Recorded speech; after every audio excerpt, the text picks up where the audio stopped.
Hello, dear viewers. Support me by subscribing to my channel and share my video if you like it. And also, make sure you comment your thoughts. Now let's start the video. Harry stuffed his hands into his pockets as he gave himself one more look over. He nodded, pleased, before ruffling his hair and grimacing when he thought about how much of an unruly mess it was. He shrugged. Whatever. Girls like it anyway. He looked back when he saw Ron walk in, fixing his bow. "Talking to yourself again, Harry?" he asked. Harry laughed at the redhead. Draco had found Padma Patel for Ron, who was more than excited to be going with him. "Thanks again for lending me your dress robes, Harry. I promise there won't be any juice stains on it or anything." Harry grinned. "I told you already, Ron. Keep it. With Alice as my sister, I'm bound to have a new set in, 5 seconds? He chuckled in response. "Really, Harry? Thanks." He nodded and patted Ron's back. "Try not to be all upset once you see her with Victor. You don't want to ruin Padma's night." Ron rolled his eyes. "Do you think I'm that insensitive? Trust me, growing up with Esme and Narcissa has taught me a thing or two about how to treat pretty ladies." The two laughed with each other before settling and checking the time. Ron didn't have to worry about picking Padma up because she was getting ready with her sister in the Gryffindor Tower. "You should go, Harry. Luna's probably waiting." "Well, you know, Luna," he joked, "she's probably busying herself by looking for those crazy creatures she's always talking about. Go on. I'll see you down there." Harry quickly made his way out of the dorms, making sure that he wasn't going fast enough to break a sweat. He walked through many corridors and climbed down many staircases until he finally reached the Ravenclaw house. Luckily for him, Severus was passing by. The raven-haired boy grinned as he looked at his professor. "Hey, Sev." "No," the potions master said as he continued walking. "Oh, come on, Severus. Just one word. Just a little hint. Try not to overdo yourself in showing off tonight, Cullen." Harry rolled his eyes as Severus disappeared around the corner. "Greasy git," he muttered before he turned and dread filled him. Of course! He had forgotten that he had to solve a riddle. Just as he stepped forward for the question, the entrance was opened and giggling girls came to a stop before him. "Oh, sorry, I was just wondering if..." "Hi, Harry," one of the girls said slyly. Harry immediately recognized her as Cho Chang. She was probably on her way to meet Cedric in front of the Great Hall. "Hey, Cho, you haven't seen Luna, have you?" "We have..." One of the other girls giggled. "Luna! Harry's here." It parted to let Luna through. Harry glanced at all of them in confusion before his eyes set on his date. His eyes widened and he choked on the air. He was breathing, and Luna... She grinned and held her hand out to him. "Hello, Harry. I really do like this dress Alice got for me. Thank her for me." She was wearing a floor-length blue dress that had a decent cut and to Harry fit her curves perfectly. He took her hand and kissed it softly, ignoring the girlish shrieks behind them.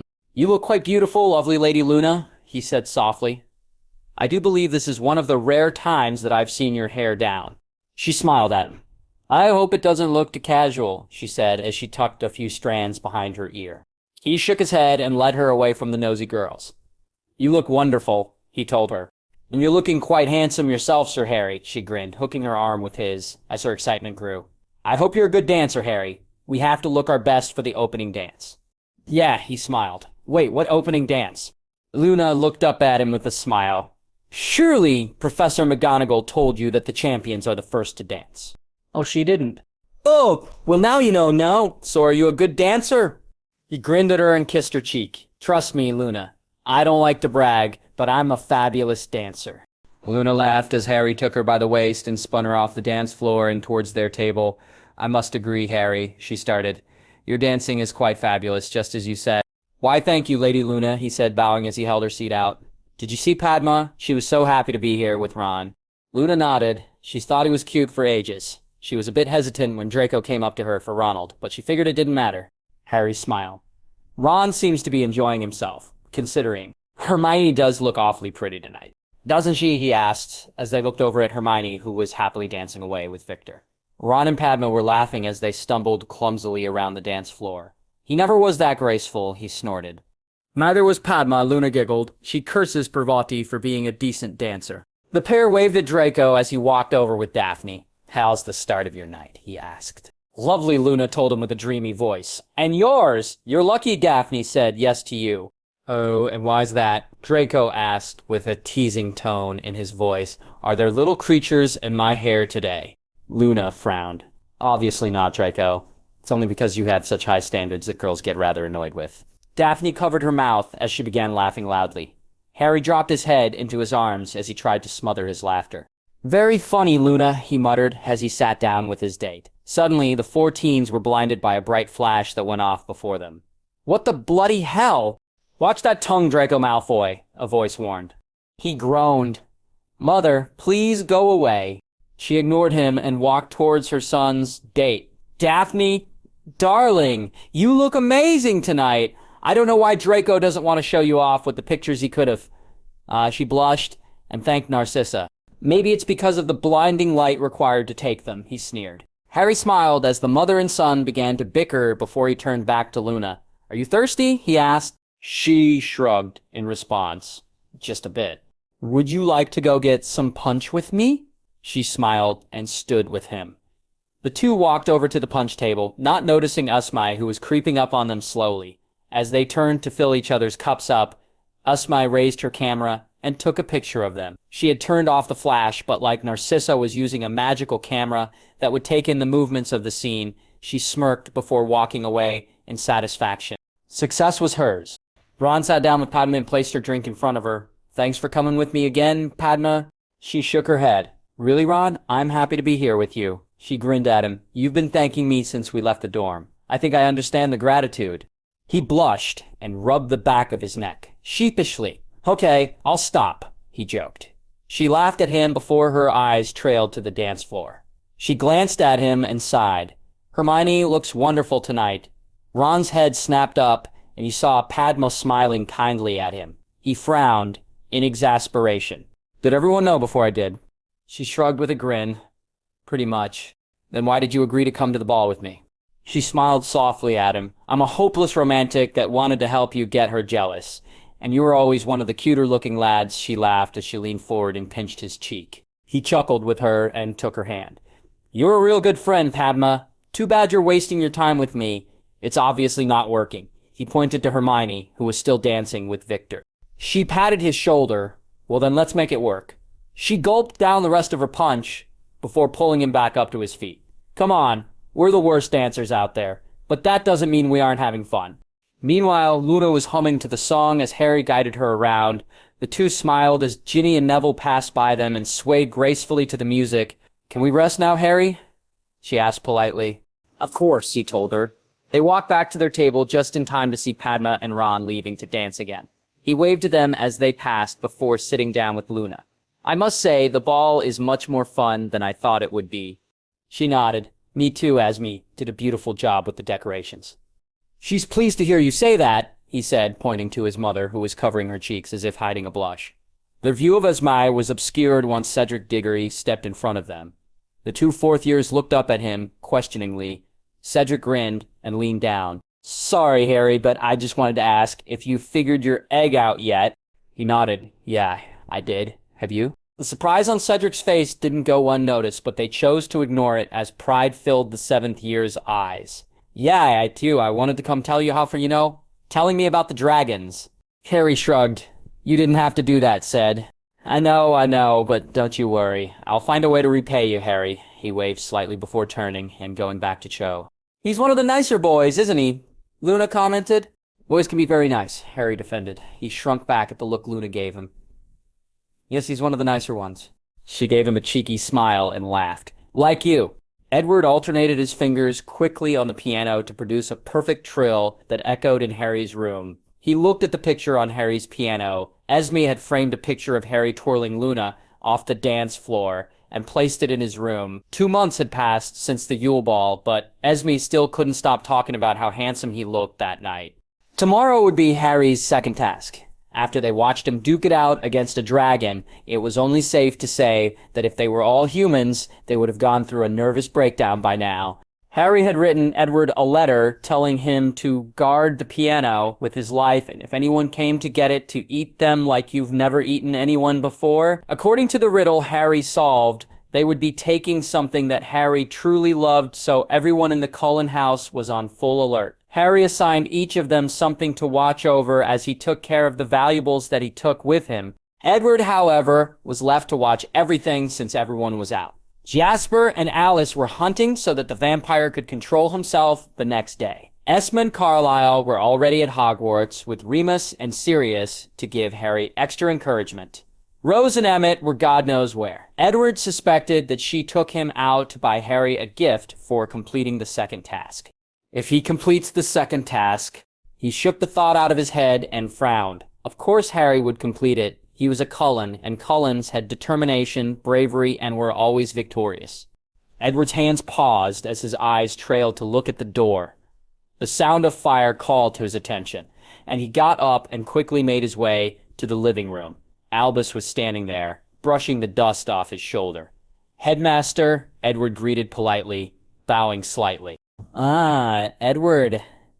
Albus smiled. "Are your parents here? I must speak with them about something." Edward shook his head. "No, sir. They left for Hogwarts about an hour ago.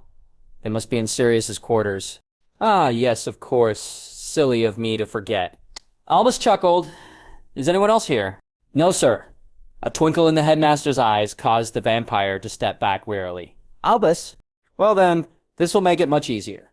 No questions from the others. Come along, Edward." "Where are we going, sir?" "To Hogwarts. Harry must have told you about the riddle the egg gave him," he said with a smile. Edward shook his head in confusion. Yes, he did. But suddenly realization came over him and he gulped. This isn't good, he thought to himself. This is useless, Harry sighed. He rested his head on the book and closed his eyes. I might as well just give up now. There's no way I'm going to win tomorrow. Ron and Draco frowned as Hermione patted his back softly. They had searched the library that whole week and it remained fruitless. Harry was ready to stop and disqualify himself from the task. Come on, mate, Draco said firmly. No giving up. You're a Cullen. And, Harry. Well, that was encouraging, Ron said sarcastically. Granger. The four flinched in surprise and looked up at Professor Moody. Why, yes, sir, she stuttered. Professor Dumbledore wants to speak to you. He turned to glare at the boys who were getting up with her. And only you. Harry, Ron, and Draco looked at each other before slowly sinking back into their seats. Hermione gave them a sad smile. Good luck, Harry, she said before leaving. Moody looked at them and huffed. Problem, Potter? No, sir. Yes, well, you should go rest now. The second task will be a handful. Longbottom. They heard Neville squeal. Come here and help the boys put the books away. Neville appeared and smiled at them when Moody walked away. Hey, guys, he said sheepishly. Ron groaned. This sucks. Now we really won't find anything. What were you guys looking for? Something that will help me breathe underwater for an hour, Harry sighed as he picked a book up and put it back into its place. Neville's eyes lit up. Well, I don't know if you prefer charms or spells more, but I know a plant called gillyweed can do just that. Harry? They looked at him happily. Really, Nev? Do you know where I can get gillyweed? The boy frowned. Well, that I don't know. It's not something that someone just carries around. You'd usually use it for potions or... Severus. The three boys shouted. Thanks, Nev. Wish me luck tomorrow, Harry said, as they ran out of the library. Neville shook his head and put the few remaining books away. More like wish him luck with Snape. Severus, please, Harry begged. I found out for myself, kind of. Can I just take it? You can say that I stole it. Severus glared at the boy. Although I'd much prefer helping you, Harry. You know that I am not allowed to. If you had researched this much earlier, then maybe you wouldn't be in such a problem as this right now. I suggest that you... Bah! Bah! Maha! They all turned to Draco in shock and confusion. Ron started coughing alongside him. Are you guys okay? Harry asked. Severus was glaring at them suspiciously. Seven, Draco said in a soft tone. Harry and Severus stared at the ridiculous boy as his voice fluctuated randomly. Please, just give us the gillyweed. We know you have it in your potions cupboard. Severus's eye twitched as he listened to his ridiculous godson. Good night, he said stiffly before closing the door on them. Harry glared at the two before him. Look what you did. Ron laughed as he patted Draco's back. Indeed. Why were you coughing like that? Harry said as he started to walk away.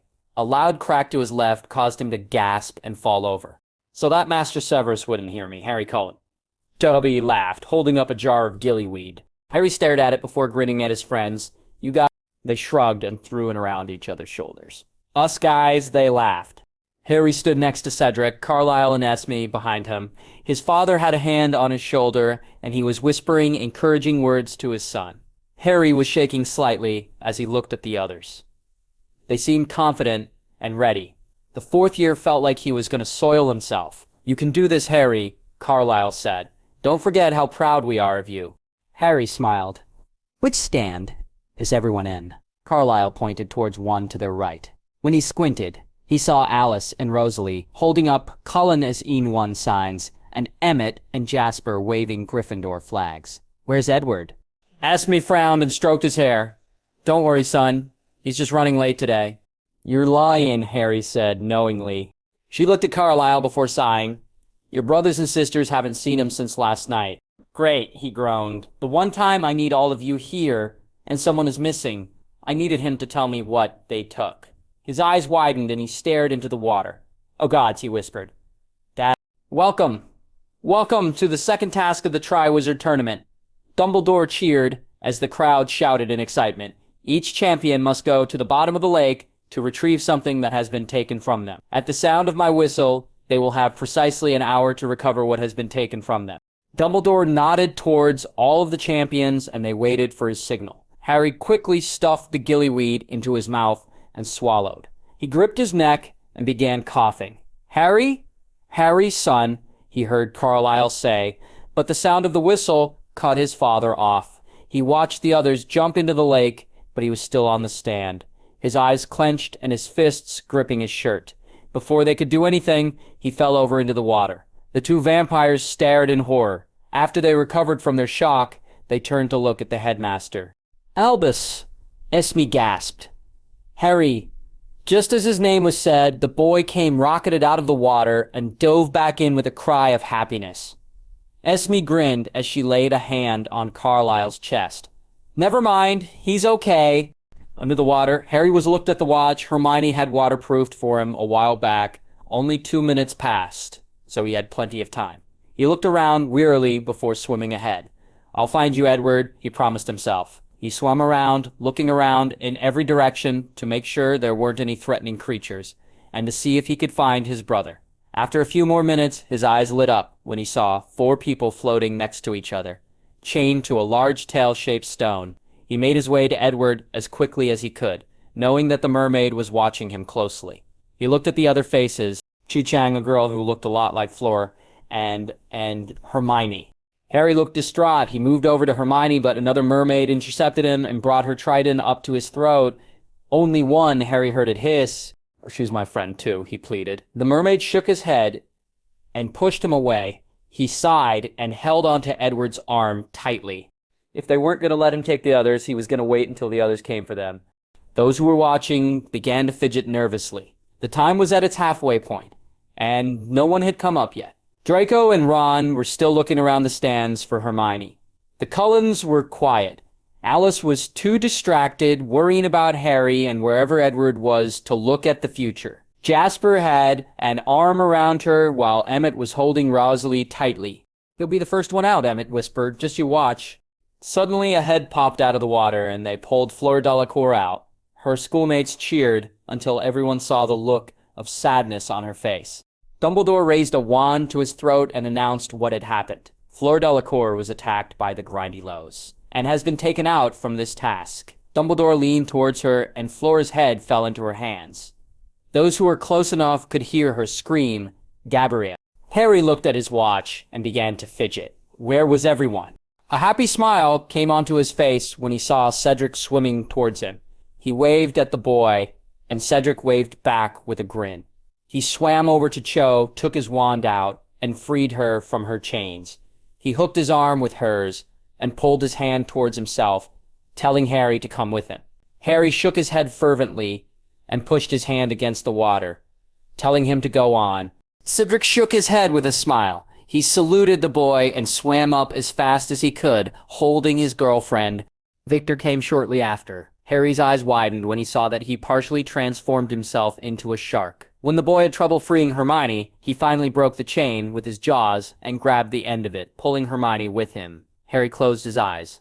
Now all he had to do was wait for Fleur. Minutes passed, and more. He looked at his watch. It was already 10 minutes till the hour was over. He shook his head, knowing he couldn't wait anymore. With a quick look around, he quickly freed Edward before swimming to the other girl. When she was freed, he pulled her towards Edward, grabbed both of their arms, and began swimming upwards. He saw the merpeople coming up, screaming obscenities at him. He used all his strength to swim faster while pulling the two up with him. One mermaid caught his leg and pulled him downwards. Harry let out a guttural noise as he kicked the mermaid away and pushed the two further up. The merpeople grabbed his arms and tried dragging him down, but Harry knew he couldn't give up. He felt himself weakening. The gillyweed's effect was ending. With one last final push, he untangled himself from them, pushing them away, and swam up, grabbing Edward's end, the girl's hand, before dragging them up to the surface. As the air hit him, his gills disappeared, and he took a deep breath. Edward awoke and looked around wildly, while the girl next to him began coughing wildly. He heard everyone cheering his name as they swam back to the stand. Edward pulled himself up before helping the other two onto the platform. Once Harry got a towel around him, Edward hugged him tightly. "I knew you could do it," he said softly. "I'm so proud of you, kid," and flattered. He finished with a grin. Harry smiled at him, shivering furiously. "But I'm last, Edward." "No, I am," Fleur said. She got down next to him and kissed his cheek before throwing her arms around him. "Merci beaucoup for saving my sister," she said, when a look of confusion came over Harry's face. He nodded. "Yeah, sure. It wasn't a problem." "Gabrielle," Fleur said lovingly. The girl smiled. "Thank you, Harry," she said happily. Edward rolled his eyes when they walked away. "Idiot child," he laughed. "None of us were in real danger. You should have just rescued me and gotten us up here as quickly as you could." "Gee, sorry for being chivalrous," Harry said sarcastically. "How was I supposed to know? They didn't tell us that." Edward laughed as he let Esme and Carlisle push him away to hug their son. "Oh, Harry," Esme exclaimed, "we're so proud of you, even though you came in third place to rescue two people, including your brother." "Hey, look," Harry heard. He turned when he saw George and Fred running towards him. He groaned and began sprinting down the hall, but the two were much quicker.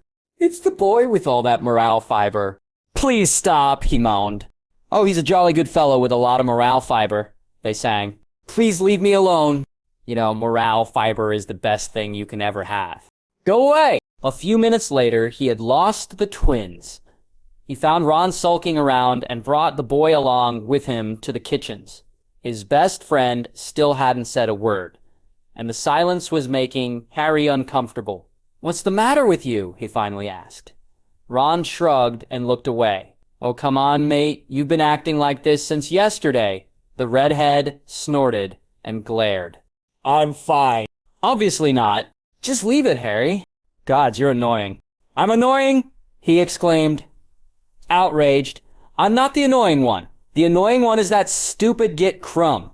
The boy blushed and looked at his feet as Harry reached out to tickle the pair. "Oh," Harry laughed slowly. "Is that what this is about?" "Victor Crumb," rescued Hermione from the lake. "He has no right." "He can't help who he likes, Ronald." "Yes, he can," Ron grumbled. "Harry, you're the boy who lived. You have so many advantages that you don't take. Why don't you use one to make him go away?" He rolled his eyes. "Really, Ron? Suck it up." "He stole my woman." Harry stared at him. "What?" "She was never your woman." "She would have been, if that git didn't steal her." He sighed and patted Ron's head. "Poor chap. Quit it. Don't worry, we'll get you a new chew toy, and you'll stop worrying about that nasty crumb monster." "Harry!" A few months later, kill the spare. Harry was shaken. It happened again. Beads of sweat were trailing down his forehead. His scar was stinging. He looked around wildly as he tried to even out his breathing. His hands trailed up the sides of his face before they gripped his hair. "What's going on?" he whispered to himself. When he closed his eyes, all he could see was the graveyard. "Ron," he said, his voice raspy. "Ron," he called louder. The redhead sat up with a snort and looked around. "Ron, something bad is gonna happen. I know it. We have to tell someone, Ron. We gotta go to Albus and—" Whoa, Ron muttered, getting out of his bed and sitting next to Harry. "What's the matter with you?"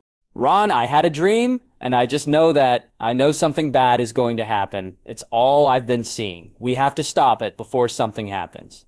Harry, his friend said softly, it's just a dream. Calm down, mate. No, Ron, he told him, a desperate tone in his voice. It isn't just a dream. We have to do something. Harry, you need to calm down, he said firmly. Harry looked up and looked at the redhead. After a moment of silence, he nodded his head.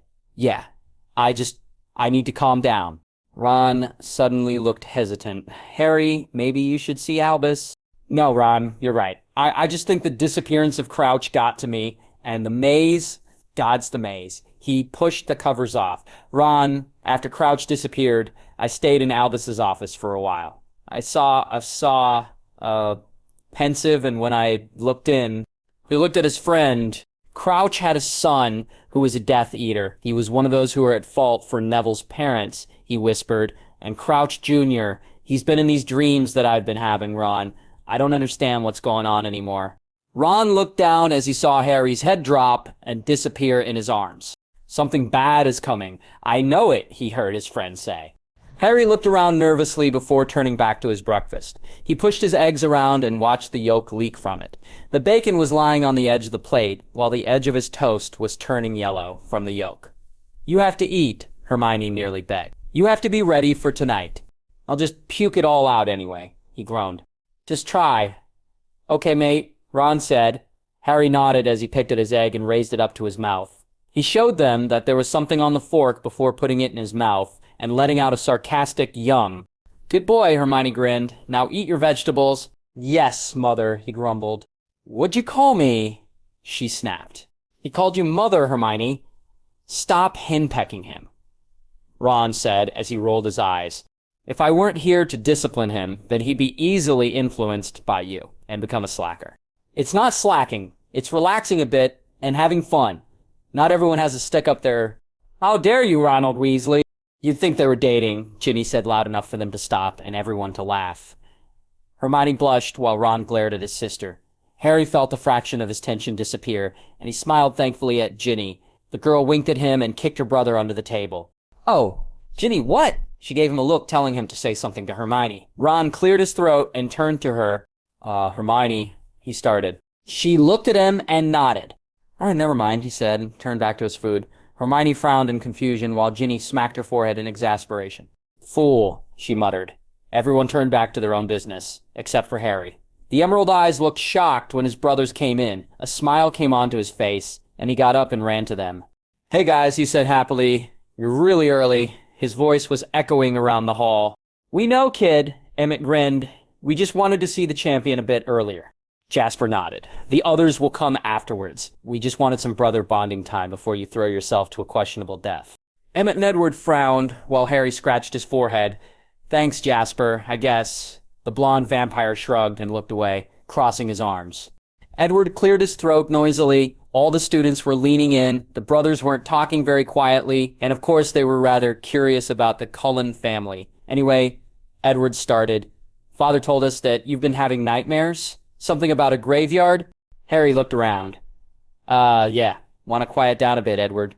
He's not talking loud, Emmett nearly shouted with a barking laughter. Harry flinched as his nervousness grew. So, any faces in the dreams? You said your scars started hurting, right? Harry looked straight into Edward's eyes. The vampire nodded. We got him, he whispered.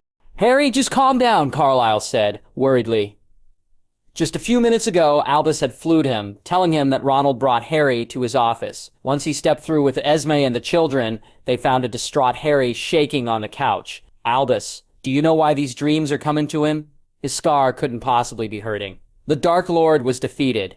I may have an answer. Headmaster? Severus closed the door behind him. Severus? Albus asked. The man pulled his sleeve up and revealed that his dark mark was growing stronger and darker. Severus? Albus murmured in horror.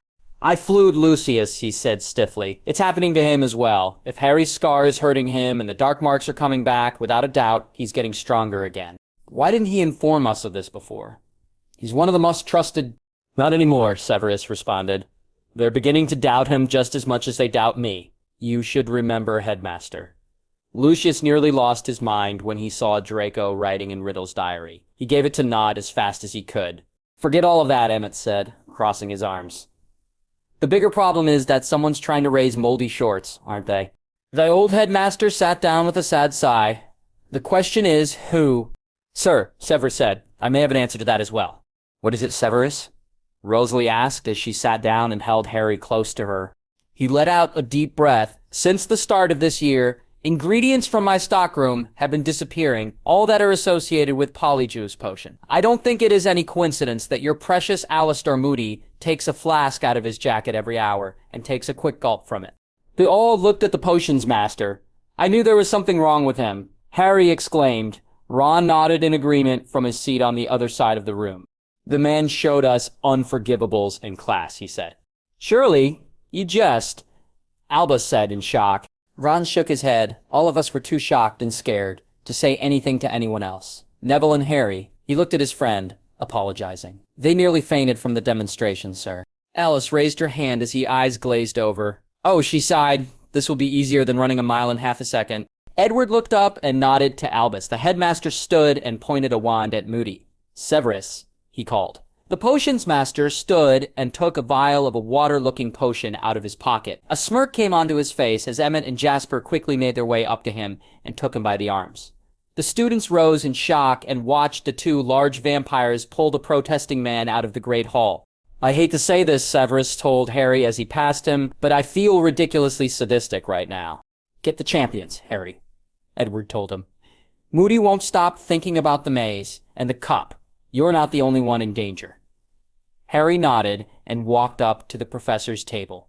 He stood in front of Igor Karkaroff and Madame Maxine. He leaned in and whispered a few words to them. They nodded and went to collect Victor and Fleur. Harry turned and walked down to the Hufflepuff table. Harry, what's going on? Cedric asked. Just come on, said. It's important. Severus said, administer the Veritaserum, Dumbledore commanded. Moody smirked as the potions master came up and forced the liquid down his throat. He spluttered and coughed before regaining himself again. Who am I? Instead of answering, he looked around the defense office, away from Dumbledore's eyes as he groaned and hissed. Who am I? Albus Dumbledore. Are you Alastair Moody? Are you? The man began trying to force himself out of Emmett's and Jasper's grip, but Carlisle stepped forward and pushed him back down, a subtle glare in his eyes. You might want to answer. We could continue with the questioning and you could go to Azkaban, or I could just kill you. Slowly, for endangering the life of my son, so answer, are you Alistair Moody? No, the grumbled response came. Carlisle smiled and stepped back to his wife. That wasn't so hard, was it? Who are you? Albus asked calmly. He opened his mouth to respond, but a sudden jolt in his body caused him to laugh madly. Emmett and Jasper looked at each other in confusion as the man's arms grew smaller until a skinny man was sitting in Moody's place. Fleur gasped as Victor straightened and pulled his wand out. Cedric raised his wand as well and looked to his left, when he saw Edward quickly step before his brother. The two gave each other an odd look before turning back to the man. Barty Crouch Jr., Albus stated. The man licked his lips and shifted forward with a growl. Emmett let out a ferocious bark as he threw the man back down. Potter, he hissed, if your meddling family hadn't interfered, you know what would have happened? He laughed maniacally. You'd be dead tonight. You will be dead tonight. No, he won't, Edward stated. It's all right in your mind right now. You turned the cup into a portkey, didn't you? Was it going to lead to the graveyard? Ah, the graveyard of that maniac's father. Crouch growled as he tried to lunge for Edward once more. What were you going to do? Give a spectacle. Strike fear into the hearts of the students, and then portkey out of the stadium to the graveyard to raise the scum? How were you even sure that Harry was going to win? Oh, please, Crouch snorted. Did you think I wasn't manipulating the contest in some way? Who do you think put his name into the cup and, like your idiot boy, could figure out anything by himself? His godfather, he spat, looking serious up and down. May have helped him with the first task, but who do you think told Hagrid he should show Potter the dragons? Who gave Diggory the hint about the egg? I knew he would pass it along. It was the only noble thing to do when Potter told him about the first task. Cedric snorted. Except Harry had already figured out the egg. He didn't need your help at all. Well, I sent him Longbottom, didn't I? He sneered. You gave him that book after your horrid defense class, Harry realized. You knew he loved herbology and that he'd read anything about it. That's probably where he got the idea from. Oh, you're a smart one after all, aren't you? He answered sarcastically before he glared. Too smart for my liking. You would have been at the graveyard, Potter. You would have been kneeling before the Dark Lord, and he would have shown your mercy by killing you as fast as he could. Shut up, Rosalie hissed as she pulled Harry close to her. Who was to spare? Harry muttered. Who was there with me in my dreams? You were planning to have someone else with me. Who was it? Crouch chuckled as he threw his head back. Now that wasn't part of my plan. Why would I need anyone else to raise the Dark Lord when all the blood that needed to be sacrificed was yours? His eyes suddenly widened as he laughed loudly. Why, Potter? You must have been gracious enough to share your glory with someone. His breath caught in his throat as he looked at the other champions. If I didn't stop you, then I would have taken someone with me. It would have been my fault. Fleur and Victor looked at each other, while Cedric raised a hand and rubbed Harry's shoulder. Don't look at it that way, Harry. You saved us too. We're entering that maze without that threat anymore. They'll fix the cup, and it's nothing to worry about. It didn't even happen. Edward nodded in agreement before the two looked at each other again before quickly glancing away again. What is the matter with you? Alice hissed. Does he look really familiar to you? Edward whispered. What? The champions watched the Cursebreakers leave as Dumbledore tested the cup cautiously. They heard him mutter a few counts before touching the cup again. They sighed in relief when nothing happened. Well, Dumbledore said with a cheerful grin, it is safe to continue the competition. No harm will be done to you with this cup. However, do be careful in the maze tonight. Fleur frowned while Victor smirked and chuckled under his breath. Albus, Harry said softly, what will happen to Crouch? The old man gave a tired sigh and sat down at his desk. The champions crowded around him, anxious for an answer. As you know, that man didn't just endanger the life of you four, but he also killed his own father. With the records he has from earlier in his life, they will surely give him the kiss. Harry gulped and stepped back slightly as Fleur gasped and Cedric helped steady her. This news has been taking a toll on everyone, and I would have liked to stop the competition. But we all know that the contract is binding. I wish you all good luck tonight. Do your best. Thank you, sir, they all said before leaving. They reached the bottom of the headmaster's steps before they all looked at each other. Fleur lunged forward and gave Harry a tight hug. You have saved us again, mon petit chou. Harry blushed as he hugged her back, the two boys smirking at him from behind her. She kissed his cheek and pulled back. Good luck, Harry. You too, Fleur. She gave him one last kiss before walking away. They waited for Fleur to disappear, and when she did, the two older boys began teasing Harry mercilessly. Why did you not kiss her back, Harry? Victor laughed as he made smacking noses with his lips. Harry rolled his eyes. Let's just say that I'm not just ignoring your accent. Victor, I'm just ignoring you as a whole. Aw, come on, Harry. Cedric grinned. You should have dipped her and kissed her for all it was worth. Would you two stop? He glared. She has a boyfriend? That's stopping you. Victor asked smugly. No, she has her boyfriend, and I don't. Oh, I know, Cedric laughed as they began walking down the hall together. You have Luna Lovegood. Merlin, he exclaimed. Just leave me alone. Ooh, is this Luna? The Bulgarian asked.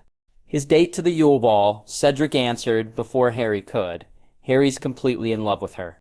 Harry sighed in exasperation and started to answer, but a gasp behind them stopped the three. They turned around and saw Esme, Rosalie, and Alice standing there with their hands on their cheeks. Oh no, he groaned. AWWWW. The three chimed. Harry! Esme smile! That is so wonderful! You know we love Luna so. Whatever his mother was saying was drawled out by Cedric and Victor's laughter. He twitched and glared at the two. I'll kill the both of you, he shouted. Cedric's eyes widened as he pulled Victor by the arm and began running. Harry Cullen, apologize, Esme demanded, but he wasn't listening anymore. The younger boy was quickly chasing the two older seekers. Victor, run faster. He's a lot quicker than I thought. Night had fallen and the stadium was filled. The champions were down in the center, waiting to enter the maze, but to everyone's surprise, they weren't waiting with their separate headmasters. They were all together, fooling around. Victor was dancing around with Fleur, and whenever he turned to Harry and Cedric, he'd make a kissy face that would send Cedric into laughter. Harry glared at the boy and pushed Cedric over, making the seventh year fall into the grass. Oh look, Harry, he exclaimed, pointing at someone behind the raven-haired boy. Harry turned and looked up into the stands to see Luna waving at him. He blushed and turned to glare at Cedric. Would you stop? Harry, my boy, he heard. Dad, Cedric groaned. Would you just leave him alone? Amos laughed as he threw an arm around the fourth year. Am I that much of a bother, Harry? Of course not, Harry answered. Well, good. Now where's the family? Well, my parents are right there, he said, pointing at us, me and Carlisle, who were talking to Madame Maxime. My brothers and sisters are up in the stands, and all the Weasleys are here too. Who are they? He asked with a kind smile. I've wanted to see how Arthur and Molly were. Well, your luck is great, Mr. Diggory, Harry grinned. They're coming down the stands with Charlie and Bill right now. Amos gave the boy one last smile before walking over to Arthur. The two parents stopped to speak to him, but Bill and Charlie continued on. Well, if it isn't the youngest, everything in the world, they teased. Charlie took him by the legs as Bill took his arms. The two brothers lifted him up and began rocking him back and forth. You guys, he shouted. Don't worry, Harry, Bill started. What we're going to do is rocket you into the maze when the task starts. There will be a good chance that you'll actually end up hurt and not near the cup, but that's okay. Actually, there's a good chance that he'll end up smashing against the bush, Charlie frowned. The two looked at each other and shrugged. Oh, wow, they sounded together. Put me down. Charlie laughed as he dropped his legs and allowed the boy to gain his balance again. You know, when you were coming down here, I thought it was for some support, not to hurt me before the task even began.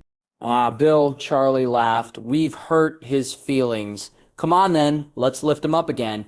Harry groaned when he knew they weren't talking about lifting his spirit. The two oldest Weasleys hoisted him up onto their shoulders and walked over to the Gryffindor side of the stands. The house began cheering as they saw their champion laughing and waving to them. Hey, Ron, he yelled. From the top of the stands, Ron grinned and waved back at him. Bill, Charlie, Ismay nearly screeched. Put him down now. Oh, you two? Molly scolded when she finally noticed them. Put Harry down. You'll hurt him. Charlie rolled his eyes. Mom, we want Bill. Harry's eyes widened as he fell off of Charlie's shoulder when Bill stepped out from underneath him. Bill, you stupid Burke. What the hell were you thinking? Mom, I'm fine, Harry said, as she began fussing over him. Dr. Cullen kneeled down and began checking him over for any scrapes or cuts. Dad, really? William Arthur Weasley. Molly smacked him on the back of the head. You could have killed Harry before he even entered that maze. What do you have to say for yourself? William. The boy snapped out of it and looked at his mother. What? He asked before his eyes widened and he looked behind him. Cool. Harry. I'm so sorry. I was just... Hey guys, Harry interrupted. The champions looked at him. Come over here. I want you to meet my family. Cedric smiled as he walked over. These are my parents, Esme and Carlisle. These are the parents of my best friend, Ron. Mr. and Mrs. Weasley. He paused as he looked at Fleur. And these two are Ron's brothers, Charlie and Bill. He leaned in and whispered, You owe me, you nutter. Bill grinned as Fleur looked at him with a shy smile. How'd you like those dragons? Charlie asked with a grin. I'm sorry, Victor responded. Oh, those were my dragons. How'd you like them? The three male champions laughed. Fleur was too busy talking with Bill. Mrs. Weasley watched them suspiciously. All of Hogwarts' houses cheered as Harry and Cedric held up the cup in triumph. Victor smiled and clapped behind them, while Fleur was grinning, waving at the two. I can't believe we did it, Cedric said in disbelief. We won, Harry. We won. Harry shrugged sheepishly. Only because you told me to grab it at the same time, said. Who cares? We're the winners! Harry laughed when Cedric gave him the trophy as his Hufflepuff friends came down and hoisted him up on their shoulders. They cheered Cedric's name, and Amos was following behind, teary-eyed and proud. Harry's eyes widened when he himself was picked up. You better not drop me this time, Bill, he warned. The oldest Weasley laughed as they bounced him up and down. Ether trick! Harry?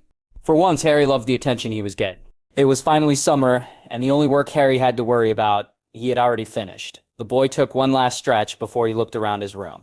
Ron and Draco were sleeping soundlessly, while Cedric was stirring in his spot. Harry grinned at their new friend. After the Triwizard Tournament, Cedric became quite close to their group. Esme had even baked him a graduation cake, and Alice bought him a wand holster as a gift from the Cullen family. He turned to his bed and looked, and his snake... Are you sure you don't want to come, Linda? He whispered, not noticing that Cedric was fully awake. The snake hissed and turned her head away. What an attitude, he teased. The snake gave another hiss before burrowing under the covers. Harry sighed as he snapped his fingers. Come on, Phyolon. The two trotted down the stairs, making sure they didn't wake any other humans up. He smiled when he entered the kitchen as he gave his mother a peck on the cheek. "Morning, Mom," he greeted. "Good morning, darling," Esme answered cheerfully. "Are any of the boys awake?" "Wait, don't answer that. It was silly of me to ask," she joked. Harry laughed as he grabbed an apple and took a bite of it. "Yeah, they're still asleep." "Not me," the herd. Cedric smiled at them. "Morning. I just wanted to know if I can go on your walk with you today, Harry." The raven-haired boy nodded. "Of course. If you don't have any sweats, you can grab some from Edward's room. You two are the same size, don't you think, Mother?" Esme nodded before turning back to the breakfast she was cooking. "Go ahead, Cedric, dear. Edward won't mind." "Thank you, Mrs. Cullen." He gave her a charming grin before running up the stairs so he wouldn't keep Harry waiting. "He's gonna wake the girls up," Harry noted as he popped a grape into his mouth. She glanced at him questioningly. "Are you eating our entire stock of fruit?" he asked as he began peeling a banana. "Harry, save some for the guests." "Oh, but Mom, you know I love fruit." "Take the banana, but that's it, Harold." "Mom, you know that's not my name," he said with a roll of his eyes. Vernon barked in agreement as he stood on his hind legs and placed his paws on the kitchen island. The hungry wolf looked around for some meat, but fell back in disappointment. "Aw," Esme cooed. "Vernon, you know your food is over by your dog bowl." Vernon growled at the thought of dog food, even though he knew he wouldn't ever be forced to eat anything that a domestic pet would eat. "Here, Theo," Harry said as Cedric came back. "Take some berries, and we're off." He tossed a few berries into Phelan's mouth, and the wolf barked in appreciation. He nuzzled his master's leg before running out before them. "Ready?" he asked. Cedric nodded, and the two followed Phelan's lead. "So why did you decide to come on the walk this morning?" "You guys usually sleep in until noon," he teased. Cedric laughed as he shrugged his shoulders. "I just wanted to talk to you is all." "Oh, what about?" The two watched Phelan prance around the trees. Cedric gave the younger boy a hesitant look. "It's just, since after our celebration at the end of the tournament, you've been acting a little tense around me." Harry straightened and looked up at him. "Have I?" he asked nervously. "Don't try to trick me with that, Harry. I may not have known you as long as Draco or Ron, but I can still see something's wrong." He rubbed the back of his neck, and the two noticed that Phelan stilled when he felt Harry was uncomfortable. The wolf whined and lay down on the grass, waiting for Harry to feel better. "It's nothing, said. Really, I'm fine." "Would you tell me the truth?" Cedric laughed. "Come on. I won't tease you." Harry sighed and looked down at his feet. If we hadn't stopped Crouch, I was just thinking that we were the ones to get to the cup." "I'm in?" he asked gently. The careful haze covered Harry's eyes, and he looked away shamefully. "What if it was you? What if you were the one that could have gotten killed because of me?" "Oh, Harry," the older boy said softly. "I thought we told you not to worry about that anymore." "But Sid, if I hadn't stopped Crouch, you might have—" "First of all, Harry, it could have been any of us with you there," he said firmly. "And second, it isn't important anymore. Remember, you stopped them. We don't have to worry about that. No resurrecting Dark Lords and no dead bodies. We're all fine, and if I was the one to be there with you, well then," Cedric paused and gave him a friendly smile. "I would have been proud to die to protect you." "Please don't say that," Harry chuckled darkly. "I'll keep it to myself if you forget about this, Harry," he said sadly. "Promise you'll stop thinking about this." He looked up at the older boy and nodded. "I promise. Cedric left a few weeks ago. It was only 2 days away until 5th year for Harry, and he couldn't help but feel a little excited. He was finally an upperclassman. However, the day wasn't going very well so far." Alice flinched as Rosalie rolled her eyes at the noise overhead. Jasper and Emmett were placing bets on who would win the argument, while Draco and Harry were trying to ignore the sound. Another shout and clash was heard, and Harry nearly fainted when he heard something smash against his piano keys. "Why do they have to be in my room?" he groaned. Ginny plopped down next to him and patted his back. Luna smiled up at him from where she was sitting on the ground, in between Draco's legs. "Would you just tell me what your problem is, Ronald?" "Would you stop pestering me, Hermione?" Esme sighed as she sat on Carlisle's lap. "You'd think they were a married couple," she said quietly. Edward chuckled as he flipped through the channels. "Stupid, arrogant git. Obnoxious, know-it-all chit." A resounding slap echoed that even the humans could hear. Rimius took a sharp intake of breath, while Sirius let out a loud oh-ho. Edward slowly raised the remote and turned the TV off while Alice and Rosalie glanced at each other worriedly when they heard Hermione start sobbing Come on, the blonde whispered as they went up the stairs. Esme sighed as she followed them. We should go too, she said, motioning to Ginny and Luna. A few minutes after the girls disappeared, a furious, red-cheeked Ron stormed down the stairs with a glare in his eyes. I hate girls, he growled as he threw down the box he was holding. He grabbed his jacket and ran out. Ron, Harry shouted, running out after him, Draco hot on their tails as well. Are you sure you want to give it to her so early? Her birthday isn't for another 2 weeks, Draco said. Ron nodded. If I wait forever, then I'll never be able to tell her, he said. He opened the box and looked at the gifts he got for Hermione's birthday. He was extremely excited to give them to her, but nervous at the same time. What if she rejected him? Well, that wouldn't really be so entirely shocking to him. It was only a few months since she saw Crom after all, but the letters were getting fewer, so he figured why not give it a try. Harry nodded as he looked at them once more. She'll love them. Ginny giggled. Just look at this, my brother in love. Mum was so pleased when he asked for the necklace, whichever necklace it was. Luna smiled dreamily as she fell onto Harry's bed, next to the raven-haired boy. I'm sure she'll love it, Ronald. Just on cue, Hermione came into the room with a grin on her face. Ron quickly hid the box behind his back, closing the lid while doing so. Guys, look, she laughed. Victor sent me an early birthday gift. Isn't that thoughtful of him? She pointed to a beautiful diamond necklace that was hugging her gracefully. In between each diamond were a line of 3 small sapphire stones. Her birthstone. Ron looked down in horror. Victor had beaten him again. Isn't it beautiful? She sighed. I told him not to get me anything, but gosh, I can't believe he actually got this for me. Yeah, it must have cost a fortune, Ron said bitterly. Hermione frowned. What's got your wand in a twist? Oh. Nothing, he said sarcastically. He's known you for what? 5 minutes and he's already showering you with presents? What exactly does he want from you? Oh, here we go, Draco mumbled. Harry shook his head as Hermione glared at Ron. Maybe he just wants friendship. Ronald, is that so hard to understand? Does every boy have to be trying to steal my innocence? Oh, he's trying to steal your innocence now, is he? Ron shouted furiously. Ginny groaned, hiding her face in Luna's stomach. That's probably why he got you an early gift anyway. He just wants to get on your good side. I don't see any of you giving me early gifts, but that doesn't mean you like me any less. Oh, geez, Harry muttered, slapping his forehead with the palm of his hand. Oh, you don't see us giving you any early gifts. I'm sorry. Maybe we should give you your gifts early every year now. Let's all just steal my idea, right? What are you even talking about, Ronald? We should leave, Draco whispered. The 4 nodded and quickly made their way out of the room. Why do you even like Crom so much? He's ugly and weird. He isn't ugly at all, Ronald. He's rather handsome, and he isn't weird. He's very nice to me. He has a wonderful personality. Well, frickin' duh. Ugh. Hermione growled as tears poured down her cheeks. Her fist pounded against the mattress as she kicked her feet up and down. What is his problem?